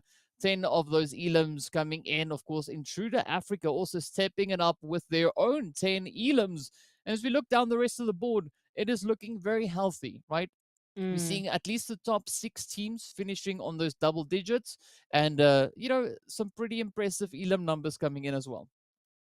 Yeah, and this is what we were talking about, just that distribution getting slightly, a little bit, bit by bit, better and better and better, which means the teams are staying active. It means they're also being proactive, getting those kills in, picking apart each other bit by bit. We saw that happening, with Masters Esports. We thought it was just Team Unique that they had to face off, but no, Blackjack Esports jumped into the party as well. And I mean, the top 3 looking fantastic. Again, I love that we're seeing such a wide variety of teams making it into, let's say the top 8 as an example. The top 8 is constantly changing. There are a few outliers that are making it at least somewhat consistently, but it does mean that there's a good spread of points, because we want to give every single opportunity for these teams to shine, and we want to see, of course, we'd love to see all of them in Super Weekend, but that's not going to be the case. Only the top 16 are going to go through. So that line ends with Triple Esports currently. We still have the entire day of tomorrow, obviously, well, not the Triple Esports, but we'll see at the Master Rankings later.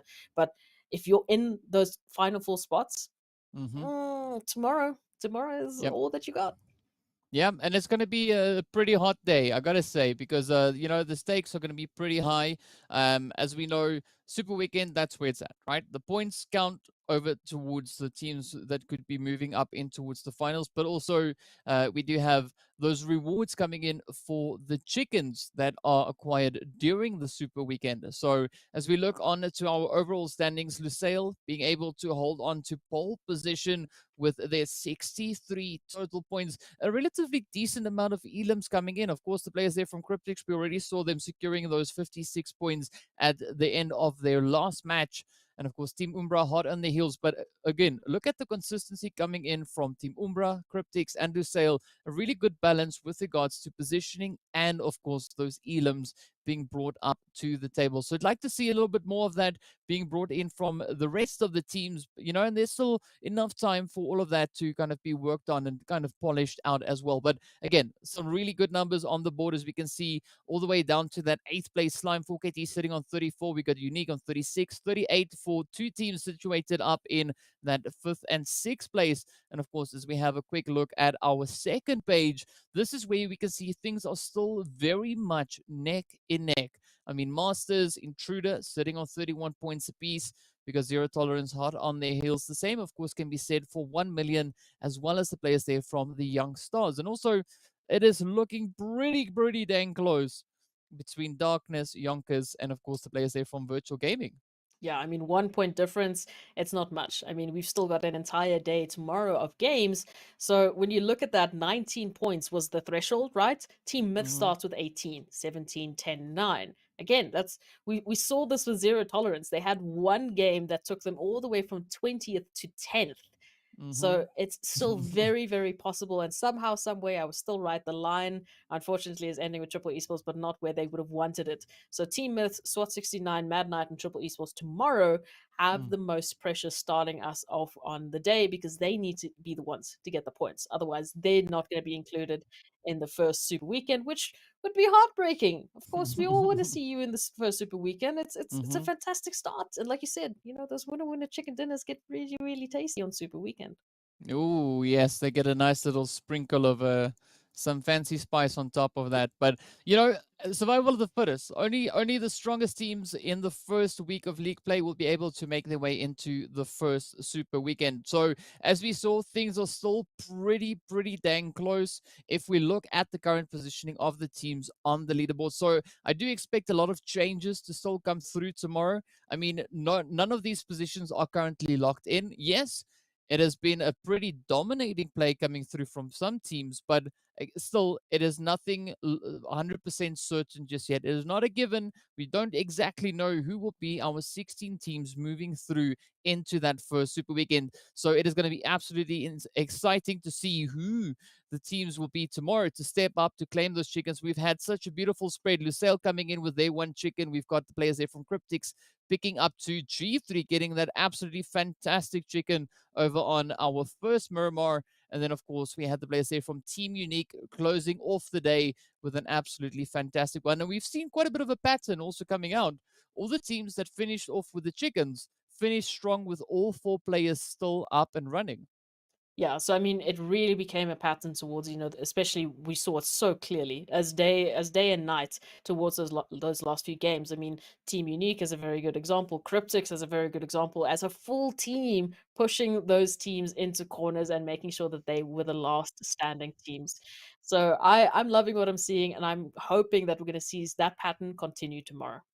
Yeah, I mean, some absolutely fantastic stuff yet to come on in. And I think with that, we also just want to say a big thank you to all our sponsors involved with the PMPL Africa. Now, that is Monster Energy, our official energy drink partner for PMPL Africa. We also have the Oppo Reno 6 there. So with upgrade performance and upgraded fun, celebrate your winning spirit with the brand new Oppo Reno 6 series, the designated smartphones for PUBG Mobile, Middle East, and Africa esports in 2022. And also a big shout out going to Nimo TV, the official platform partner coming in for the PMPL, and absolutely fantastic stuff across the board. And with that, we want to say a big thank you to everyone for tuning in. And we know it's a little bit late, but you know what?